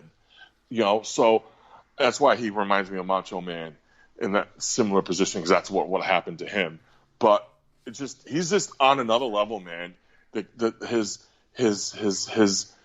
philosophy in the ring, his psychology in the ring, having the crowd in the palm of his hand. 1 minute they're booing him, next minute they're cheering him, within seconds. Right, it's phenomenal. And here's where the commentary is tremendous from Kevin Kelly. If you did not watch those other matches and you didn't know the story, he's giving you the background during the match. Yeah. What a novel fucking concept. Yeah. He's giving you the background. He's talking about his tumultuous relationship with the Osaka crowd and how 1 minute they love him and the other minute they hate him and how he doesn't like the Intercontinental title. Nakamura and Ibushi stole his main event for the IWGP Intercontinental title, and that's why he doesn't like the title. And even when he won it, he threw it away again. You know what I mean? And then I thought this was great because you thought that he was going to be like, "Okay, Ibushi, we're good now. I beat you." And he stepped on his face and held the title over him. Like, bitch, this is not over. Yeah. You know what I mean? Yeah, we're going to do this again. And listen, 10 out of 10. I'll watch it 100 more times. Right. In the last 3 years, give me a match where Naito wasn't 10 out of 10. I'm waiting. The last 3 years, there isn't any. It's hard to choose one. Is there? I feel I feel that way about Ishii. So many guys, dude. New Japan. You look at everybody puts Okada, Omega, of course, number 1, 1A, 1B, however you want it. AJ Styles is there, no doubt, deserves to be there.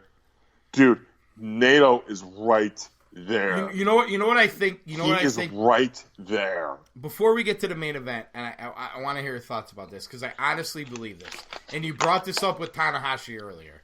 I think that the Japanese fan looks at Tanahashi and Okada as their aces, and they're okay with them going there. They don't have the John Cena factor that we had, where it's like, oh, Cena again, They like that. But us outside looking in, the U.S. fan of New Japan, and the fans of wrestling we are, we want Kenny Omega. We want Tetsuya Naito. We want Ibushi. You know what I'm saying? We want those guys because we look at Okada and Tanahashi like Cena. You know what I'm saying? And you're right. And I do now look at Okada as Cena. And the only reason why I do that now, and I didn't before, I do that now is because they made White job to him at Madison Square Garden. That put Okada in that Cena category for me. That's what did it for me. I honestly, I felt it when they put him over Naito because I thought Naito was the play for them. I really did. Okay. And I mean, it's not that I don't like Okada. I like Okada more than I like Tanahashi.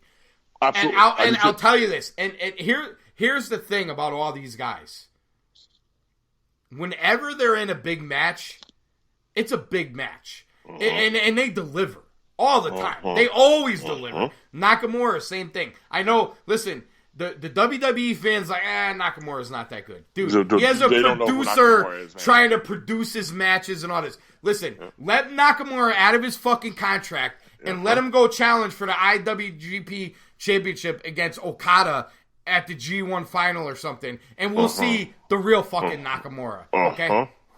Won't they go back in the Google machine and Google? Let's see Okada, Nakamura versus AJ Chris Styles, Jericho. New Japan. Let's see Nakamura versus Chris Jericho at Wrestle Kingdom, and let's see let's see what happens with that match. I'll be up 3 o'clock. Or let's see Nakamura versus Chris Jericho at AEW. Let's see that. We'll see what happens when they let him be who he is. Not this cartoon character, because that's what he is right now. When is he? I haven't even seen him on anything. Where is he? He was tagging Rusev for a while. Right? Yeah, for a while, not anymore. He hasn't been on either. Has he been on anything? I haven't seen him on anything. No, I haven't seen him. Travesty. Why can't he wrestle on Super Showdown? Is it, his long hair? He's not tickling the prince's balls. Anyway, dude, let's move on. Main event. To me, the epitome of WWE right now is you have nothing for Aleister Black, you have nothing for Shinsuke Nakamura, but after 11 years, all of a sudden, we're going to put the belt on Kofi freaking Kingston. All right, well, we're getting ahead of ourselves here. We're getting ahead of ourselves. That's the epitome of WWE right now.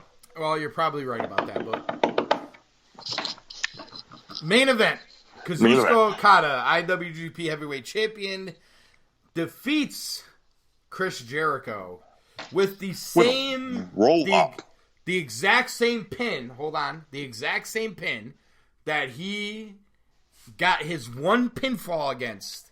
The exact same way he got it against Omega last year at Dominion before Omega got the 2 pinfalls and ultimately won. It was the same finish. Now, I wouldn't have liked the finish if the follow-up wasn't as good. I wrote that down almost word for word what you just said. Let's talk about the match real quick. Yep. But what happens after the match is more important than the finish to me. Yes. I thought the match was good. Listen, we've been throwing shots at WWE for Goldberg and Undertaker all night. 54, 52 years old, respectively. And I understand. Goldberg's wrestled the grand total of 3 minutes in 2 decades, and The Undertaker has wrestled, 1 match in 2 years, or whatever the fuck it is. Anyway, or 2 matches, whatever it is. 2 matches, yeah. And I know Jericho's been wrestling a lot more, but Jericho's 48 years old. He's a rock star. He's doing all this stuff with AEW. He's doing his podcast. And then Chris Jericho flies to Japan, main events Dominion against Okada, gives you 30 minutes. I don't care if you don't like his new finisher or not. That's a story for another day.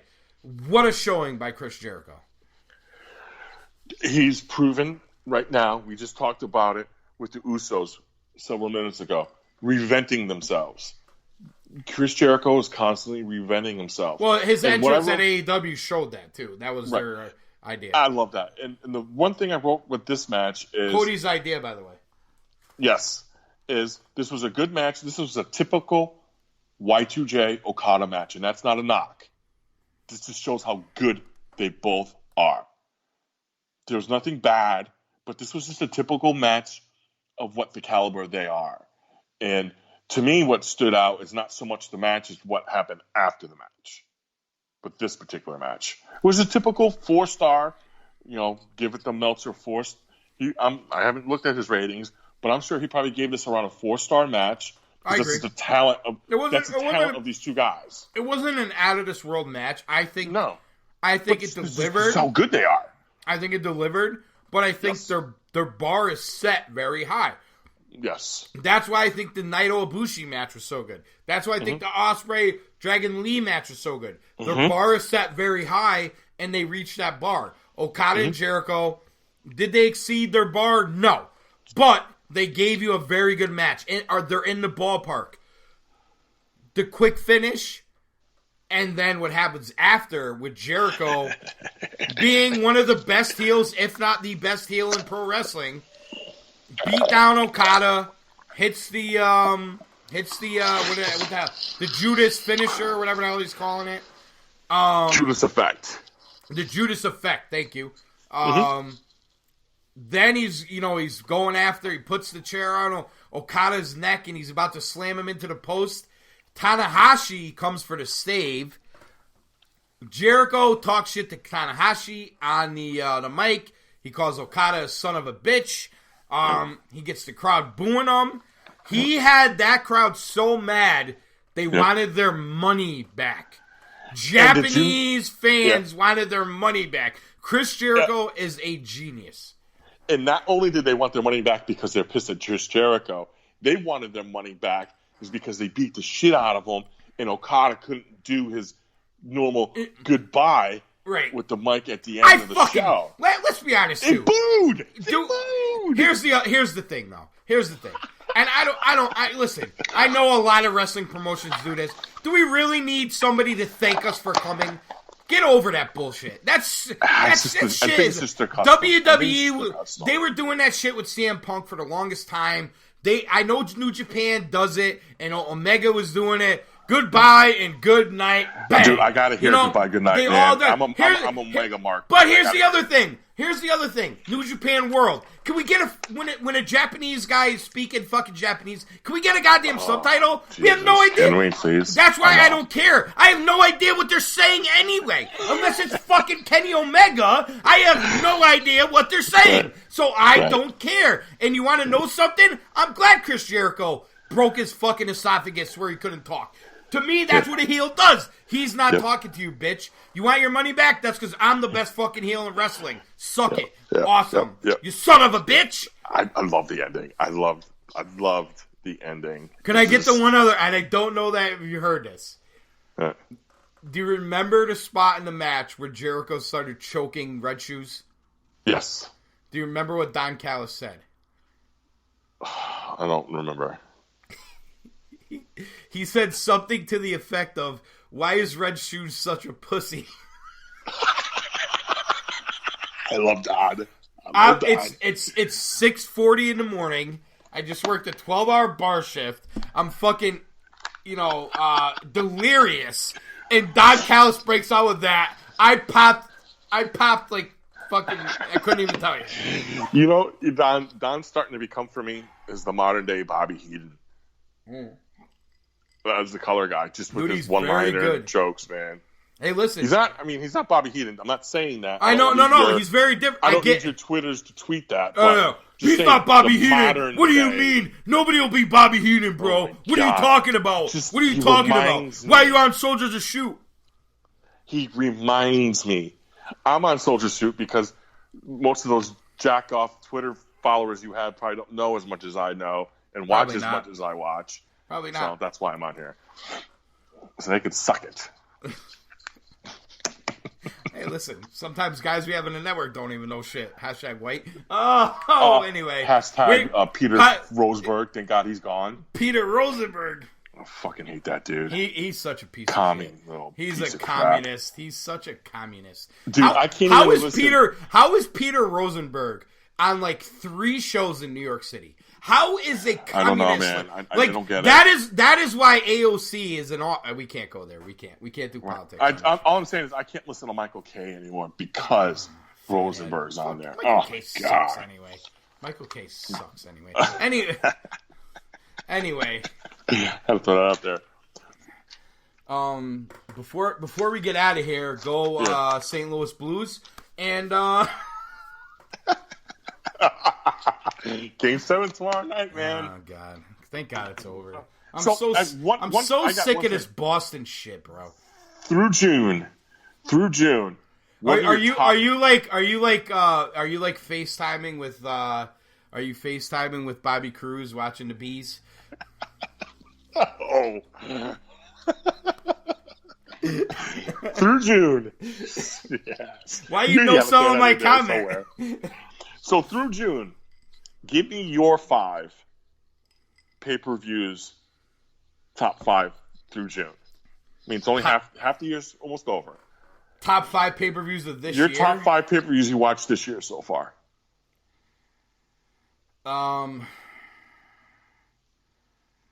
I know people are probably going to shit on me because it's so fresh in my mind, but I got to give Dominion 1. Okay. Double or Nothing 2. Okay. I'll give you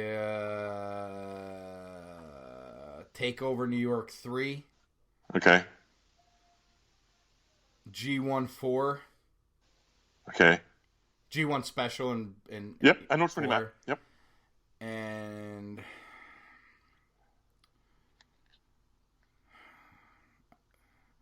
this one's hard.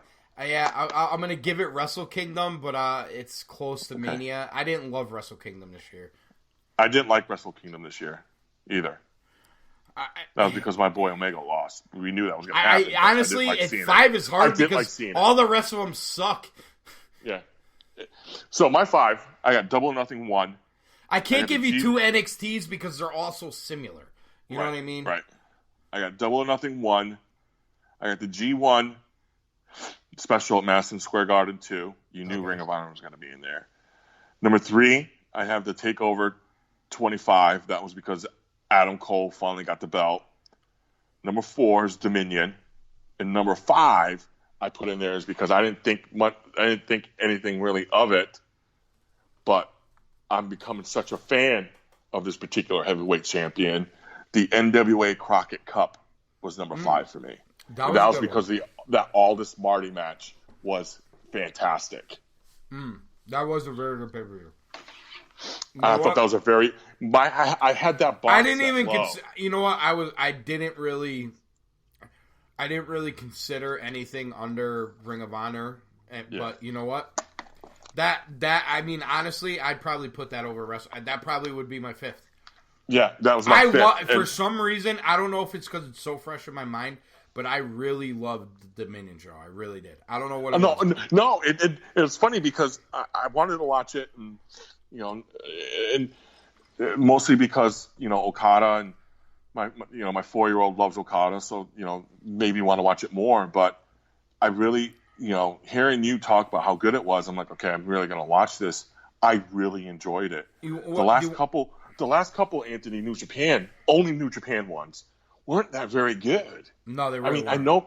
I know they're in a transition, and you already threw that out there. Yes, they're further along that transition. But the Wrestle Kingdom bar is set very high too. Let's be honest. That Wrestle Kingdom was bad. But because the bar for Wrestle Kingdom set very high.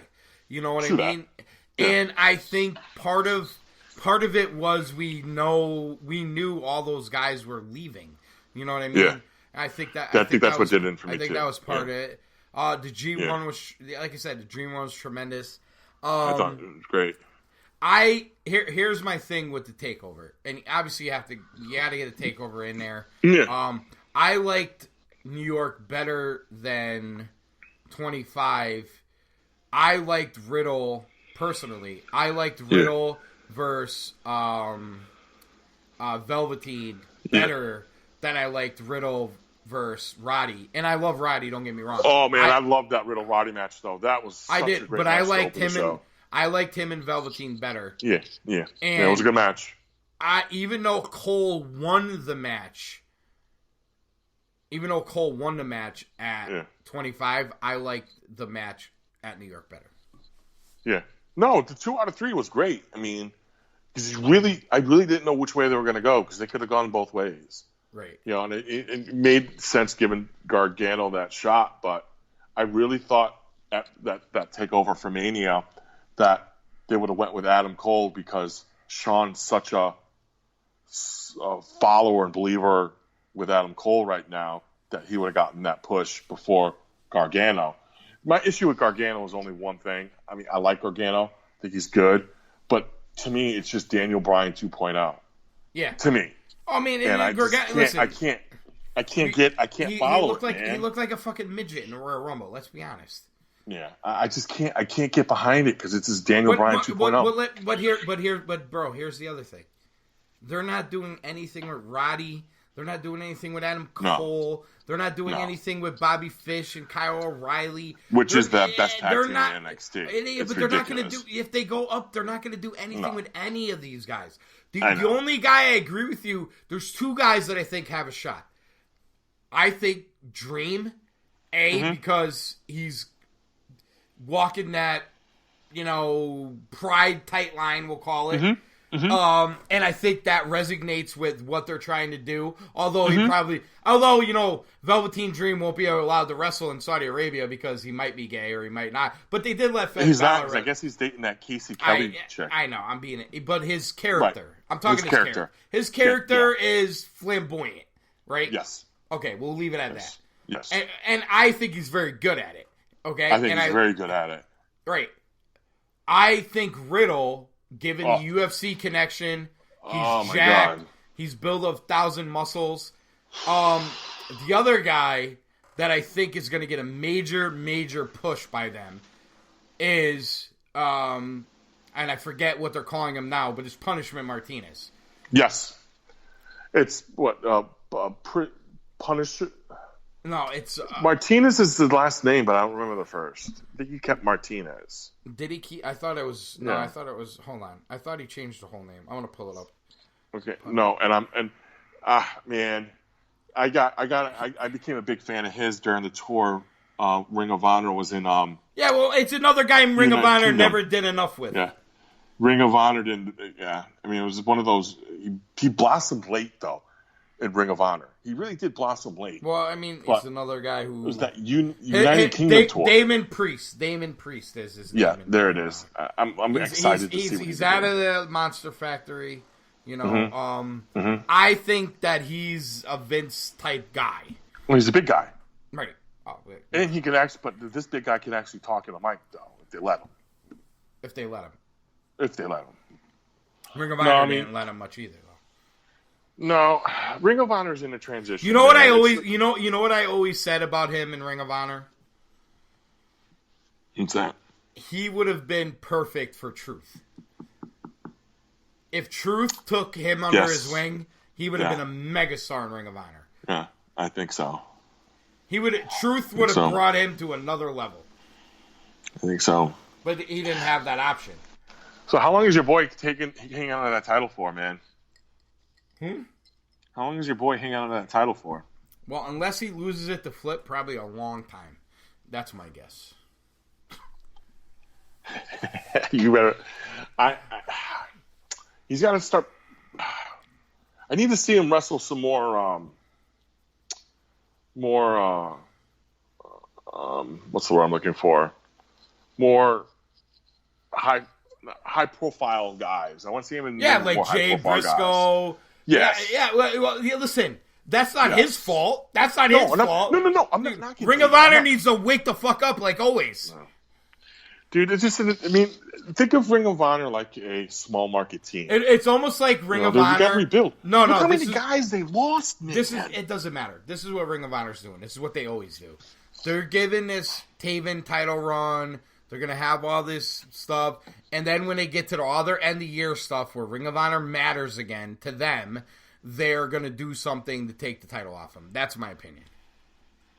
Probably, I don't know if it's Marty, if it's Flip, if it's... I don't think Marty's going to be around. Yeah, I don't know. Yeah, but they'll be around to the end of the year, though. Would they put the title on Marty to see if they could coax him into staying? Here's the thing. In all honesty, I don't think that Flip will get a Ring of Honor title run. There's friends of mine that don't agree with me on that, but I don't think agree they with you, will. man. I see a run in him in the future. I do. Yeah, but there's a reason why I don't think he's going to get a title run. What's your reason? Because his contract is up in May of next year, and I don't think there's any chance he re-signs a Ring of Honor. Oh, no. Cody's going to sign him. He's you know where he's going. AEW. Oh, 100%. I mean, if they could work, right now, Ring of Honor is so butthurt with Cody and the Bucks. It's apparent. So hopefully they can get over that. I know you're a Ring of Honor mark, but let's be fair here. For Absolutely. A second. If Ring of Honor step their fucking game up, they're a TV production company that they don't do a lot with it. They just finally bought all those Fox Sports regional networks.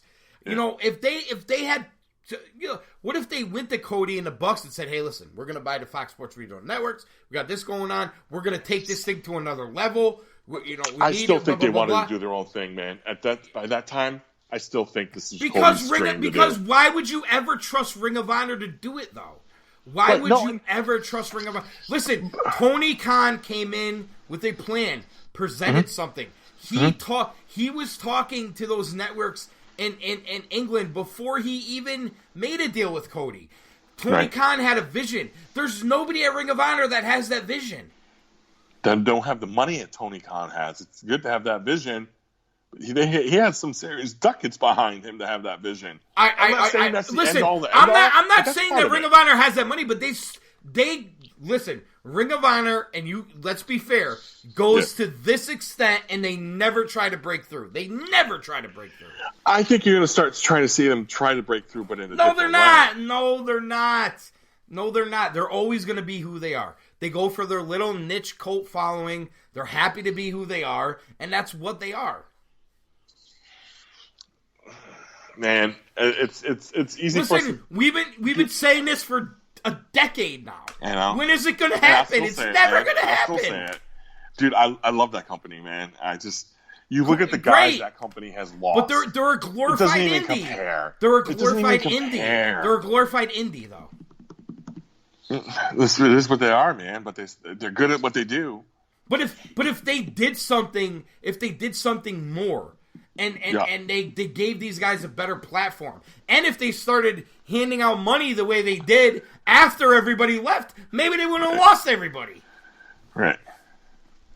Well, just look at the guys they've lost. It's a who's who.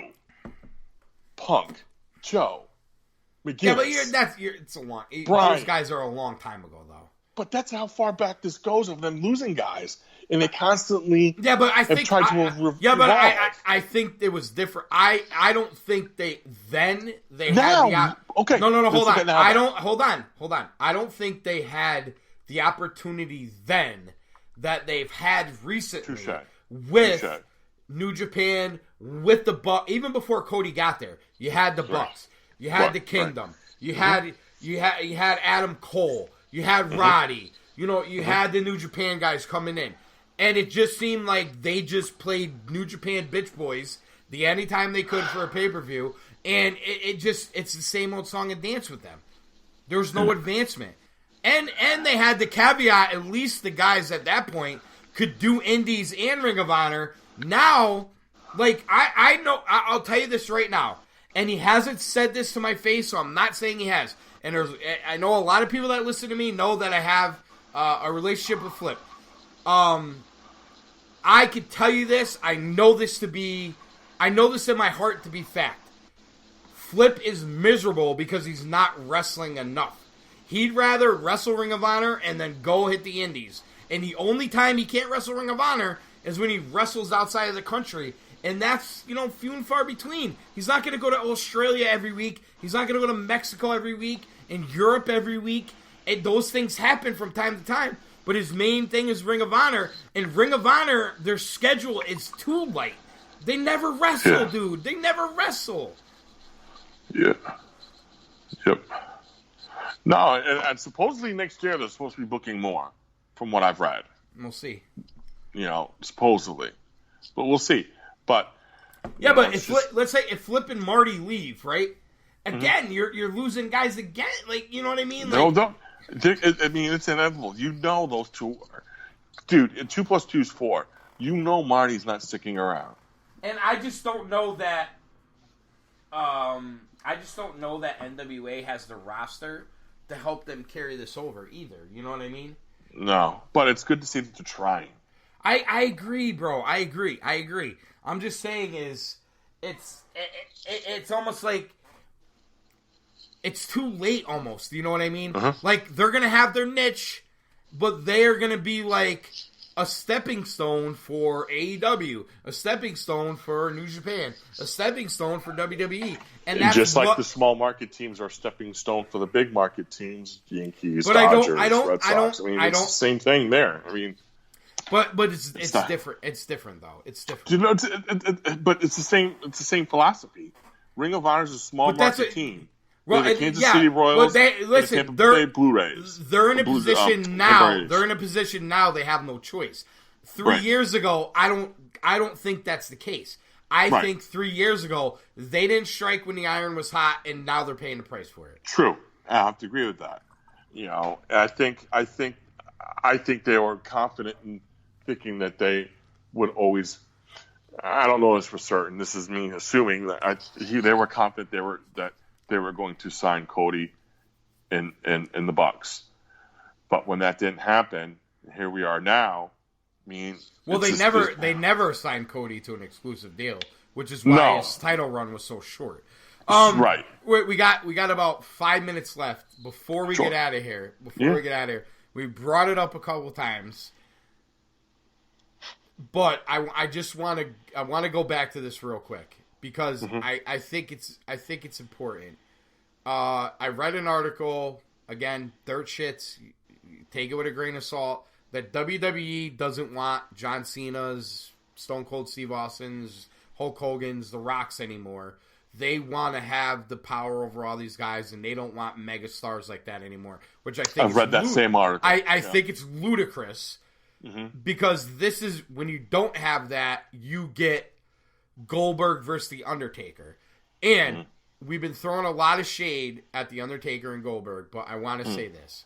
And I understand it's a money grab for them, and they went for the blood money just like Vince McMahon did. But to be fair, they're being put in a position that's very difficult. To try to have a 10-minute match between the two of them is fucking ludicrous. It's ludicrous. Somebody at WWE, somebody smack Vince in the head. Is he that far gone? This guy is he's in the clouds. There's no way that match was going to be good. No chance. No. You know what he should have done? He should have hit 2 spears and a fucking jackhammer, and the Undertaker should have rose up, choke slammed him, picked him up, tombstoned him, game, set, match, done. That's what it should have been.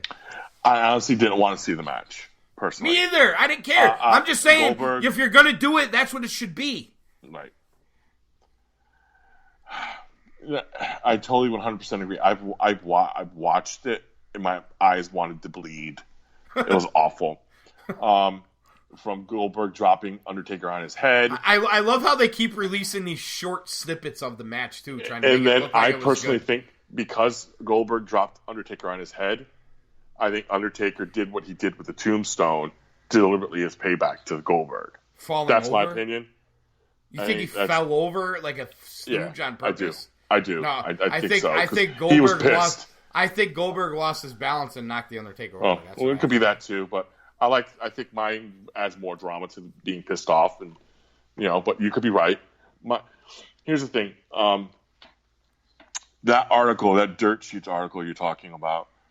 The one thing that I find disrespectful with that article is to one wrestler.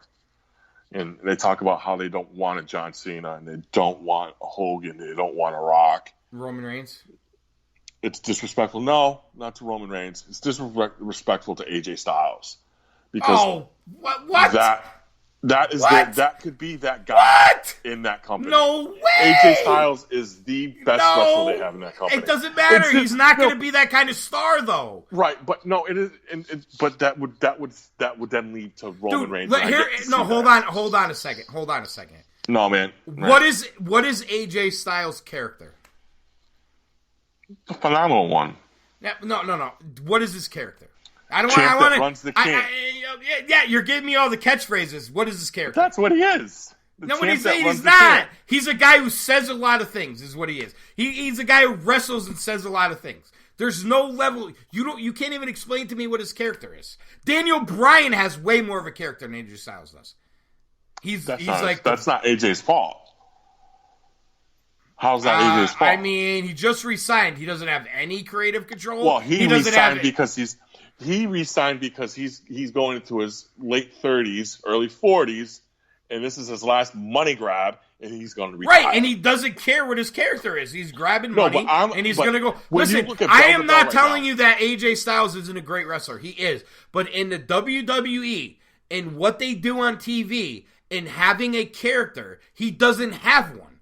And listen, if you put AJ Styles in the Attitude Era, he wouldn't even be on TV, bro. There's no level to anything he does. There's no character. There's nothing. But that doesn't negate Daniel, what he's done. Right now, I know they buried. Listen, I know they buried Daniel Bryan because he wasn't on the Super Showdown bullshit. But Daniel Bryan's the vegan. He's saving the world. He doesn't like plastic. He has the hemp belt. You know what I'm saying? Daniel Bryan has a character. He is what he is. Okay. You know what I mean? That's wouldn't his last character. in the Attitude Era either. And I would, but I'm just saying, at least he has a character. AJ Styles doesn't have a character. He's a guy who comes out and calls himself. It doesn't matter. It doesn't matter. He will never ever be a mega superstar, global superstar. Never, ever. Nobody. Listen, when WrestleMania season came around and they wanted guys to do interviews on major publications, on major radio stations. AJ Styles wasn't on any of them. Not one. Neither was Kofi Kingston. Neither was none of these guys. Roman Reigns was the guy on there because because of his story, man. He is, but not only that. His leukemia. Not only that. It's not only dude that. He's the number one. Buildings, yeah, but Jim, bro. He's the number one guy in the promotion. I get that. He has but charisma. He was booed out of buildings. So is John Cena. It doesn't matter. Everybody loves him. It doesn't matter. What? No. So is John Cena. John Cena never had leukemia. He got booed out of buildings too. It doesn't matter. People watch superstars. Roman Reigns, everything about him oozes superstar. Nothing. But he's not there. Nothing about AJ Styles. If anything, hold on a second. Hold on a second. It doesn't. If you want to make the argument that the booking has hurt anybody, it's hurt Roman Reigns more than it's hurt anyone. Listen to that interview with Keller, with Ambrose, and what he says about Reigns, and how that's his boy. He's not going to say they're castrating Reigns. Come on, bro. Have you listened to him in interviews? Huh? Do you think Roman Reigns is not intelligent? Do you think Roman Reigns can't cut a promo? I think he can cut a promo. Yeah. Okay. They don't let him do this stuff. That's the point. When has AJ Styles ever done it? He's wrestled. He's only wrestled. That's all he's ever done.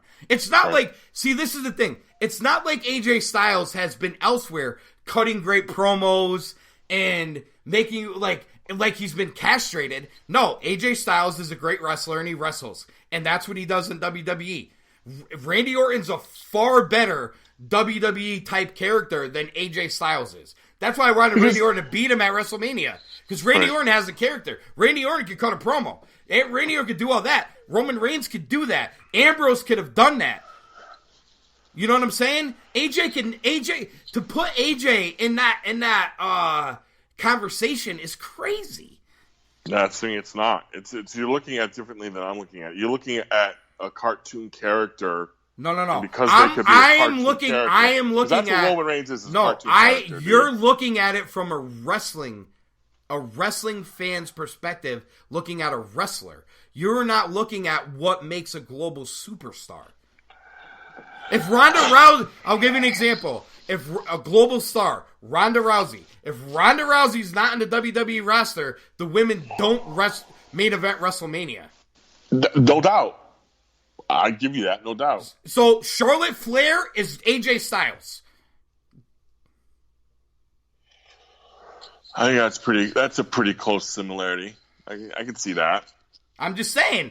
Listen, I don't want to knock AJ the wrestler, but AJ being The Rock or Stone Cold or John Cena or Hulk Hogan, there's no chance. Well, he's better than Hulk Hogan.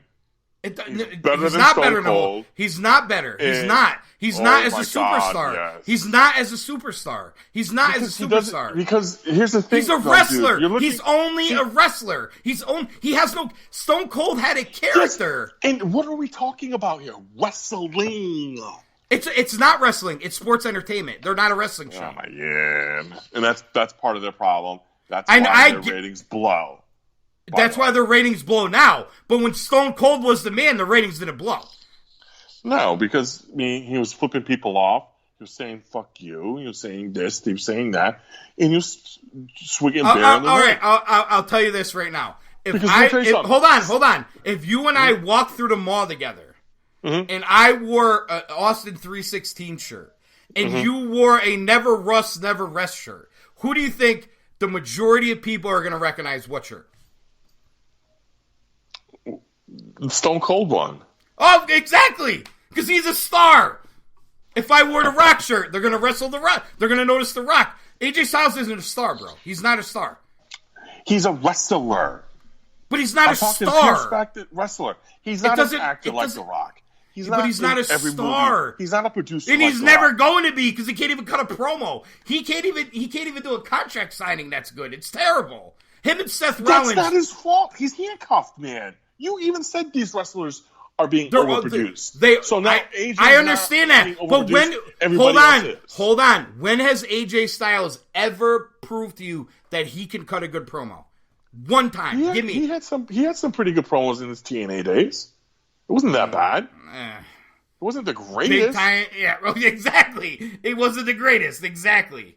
But his talent, what he did in the ring. Is AJ Styles running into Vince McMahon's office, freaking out like Ambrose did? No, because I think because he's not that guy. No, because where AJ is in his career and where Ambrose is in his career, you're never going to sell totally different things. You are never going to sell anybody on the idea that AJ Styles, dude. You talk about Vince taking AJ Styles money, would never be that type of superstar ever. Not anymore. He's late 30s for God's sake. He never would have been. I think things were different. I think there's potential for him to do that. Absolutely. Never would have been, bro. Never. I don't think AJ Styles ever oozed charisma. I think AJ Styles was perfect for New Japan. Perfect. I agree. Ring of Honor too. Ring of Honor, perfect, exactly. So is Nakamura. Nakamura has 10 times the amount of charisma that AJ Styles has. Nakamura has 10 times charisma than 3/4 of that roster, and it's not being shown. But he's another guy. But these guys are. They really don't have a mega. I think Reigns is probably the closest if they let him be Roman Reigns right now. But they don't have a mega superstar on that roster. They don't. Well, whether they'll listen, one argument is whether they would let somebody do it. The other argument is whether they have one. And as much as I like Reigns, I don't even think he's on that level. I don't even think they have a guy that's on that level on that roster. The guy that could be on that level is in NXT. Who? Matt Riddle. We'll see. He's got a long freaking Riddle, man. He's got a long way to go. He's got a long way to go. No doubt. But I'll tell you what. He's got charisma. He could cut a promo. He's got the charisma. He's got a look. Cut a promo. He's got a look. He's got the he's UFC doing on social background. media right now. He's got the hilarious. I listen. I agree. At least you have there's ability there. I don't know that he could ever become the huge star, but I'll give you he has intangibles. You know what I'm saying? Riddle has intangibles that they should be looking for, and they should be utilizing. You know what I mean? Mm-hmm. Everything you threw at me that AJ doesn't have, Riddle has. Riddle has it. I agree. I will agree with that. But we still need to see it on the next level. But will we be able to? Confidence, man. Well, because he's going to be scripted. Yeah. They already changed his nickname. I know. He went from the king of bros to the original bro. It's already started. This is the thing where Triple H is the god. Well, this shit is starting with NXT already. Viking Raiders. Dude, how about this? Before we get out of here, I gotta ask your opinion on this one. Yeah. The Kabuki Warriors. The Kabuki Warriors. What the fuck is the Kabuki Warriors? Asuka and not only that, they haven't even been on TV. And where are the Viking Raiders? They're gone. What are they doing in this company? I didn't watch Raw. I didn't watch Raw or SmackDown this week, so I don't know who appeared. More than I'm not going to watch it. I could care less. There's no reason for me to watch it. But the thing is like this is why I can't get invested in NXT anymore. Who the fuck cares? Who the fuck cares? There's still guys I like. I want to watch. But here's the thing. But you already said it. You can watch a takeover. You don't need to watch NXT weekly. Right. Watch 5 times a year. Takeovers. That's all you need to watch. Watch a good wrestling. It's like watching the takeovers is like watching an ROH pay-per-view. Is like watching Wrestle Kingdom, Dominion, G1. You know what I'm saying? And like going to an indie show. It's what it is. It's not a weekly wrestling show. This is where AEW needs to make the big change. Where you have a weekly wrestling show you can invest in, because there isn't one right now. There's not one. It's not even close to being one out there. No. So, what do you think of Kofi being the champ? I thought that they had a missed opportunity for a big WrestleMania moment, but they basically came out of it the way I thought they would, where he's like a glorified Intercontinental champ. It's not really a big deal. I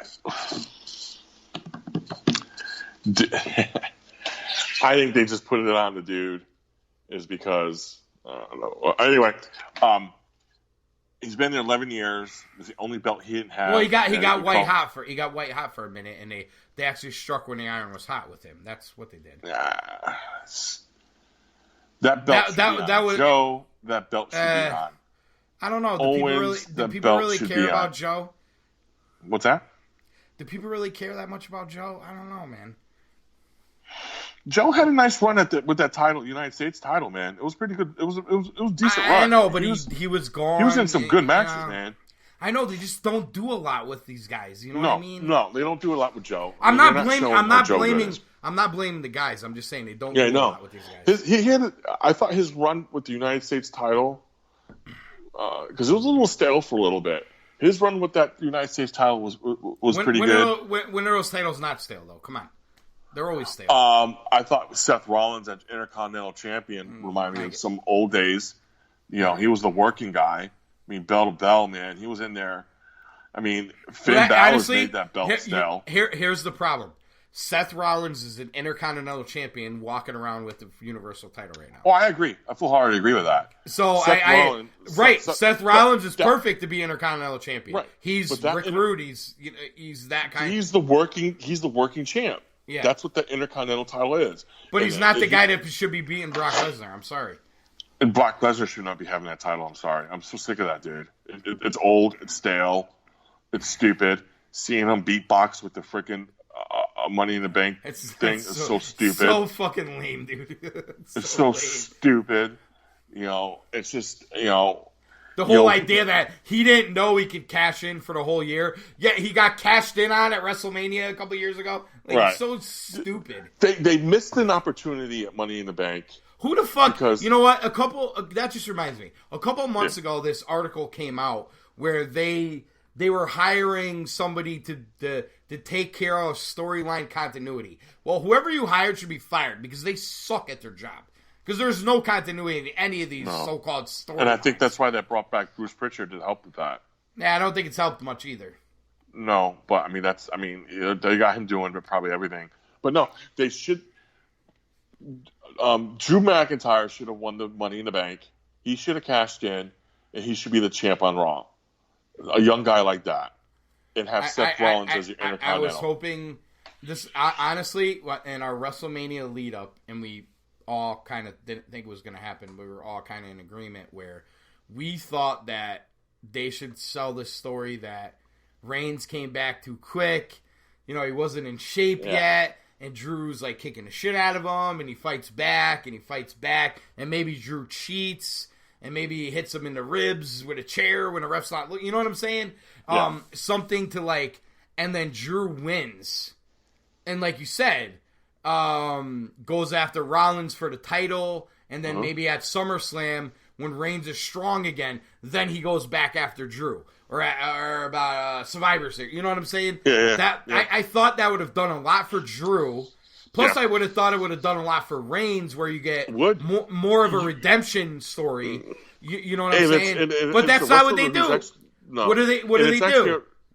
They give you a 10-minute match and Reigns wins, and everybody gets pissed off at Reigns. It's his fucking fault, Yeah. It's just the Money in the Bank was a good segue to give that push. Right. I thought I thought he should have won it, or even Baron Corbin, just outside the box heel, whatever. And what they do. Me personally, the heel should always come out. I mean, Brock Lesnar's not a heel or face. It's just Brock Lesnar. He's a draw. Right. It's just having Drew come out, win the Money in the Bank, cash it in on Seth, put the title on a heel, and like Drew McIntyre. Drew McIntyre is doing a pretty decent job. Yeah, but now he's Shane McMahon's bitch. Right, and now he's exactly. And he's gonna work. And everybody's gonna get pissed because he's gonna job the Reigns at Stompdown or whatever the fuck they're calling it. Because let me ask you a question: Did you watch Raw last week? No, it's on my DVR. Okay, I saw highlights. The only reason why I'm gonna ask is because my friends of mine who watched it were texting me, basically saying that Rollins was on a stretcher. And Lesnar never cashed in. Why would you cash in when he's on a stretcher? He was on a stretcher. And the funny thing how they sold him on a stretcher. And then he didn't even catch in. Becky was getting in the ambulance with him.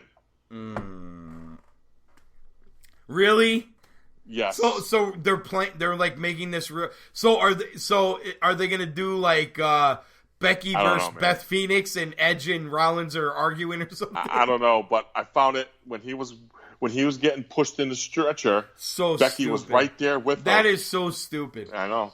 That's because she's a bigger man than he is. Dude, he's one lucky man. Let me tell you that much. Let me ask you a question. Why can't the man wrestle in Saudi Arabia? She's the man. She's not a woman. She's the man. Why can't she wrestle in Saudi Arabia? I don't. I'll tell you what. If a woman ever wrestles in Saudi Arabia, the first one, 100% is going to be Ronda Rousey. If it ever happens, which it probably won't, but if it does, it's going to be Ronda Rousey. I mean, let's be honest. This is a country that just let women drive like a year ago. And this is a country that wants to. They caught a 13-year-old doing something, and now they want to put the kid to death. Yeah, they hang people, they murder people, airstrikes. They put hits out on people, and Vince is like, "Oh well, pal, we're being progressive, pal." Yeah, okay, you're lining your fucking pocket, pal. All right, well let's call it a night. My guess is once the the producer, Hollywood Edwards, gets his fingers on this, it's going to be a two-parter. But Private Jim Whitehouse in the building. Thanks for AC. Thank you for for your time, a couple hours here. We talked some AEW, some WWE, some ROH, some New Japan, Dominion, so much stuff. We got to do it again soon. Yes. Maybe we'll bring you in for like an AEW pre-show or something if you're around. Absolutely. I'll make time for my friends. Absolutely. Good to talk to you, brother. And like too, I said, I hope your Bruins lose. And we'll leave it at that. I had to throw that in there. I did. I had to throw that. Game 7 tonight, baby. Bruins for the cup. Fucking bees. Son of a bitch. Soldier to Shoot YouTube channel. I'm AC. We out. Out.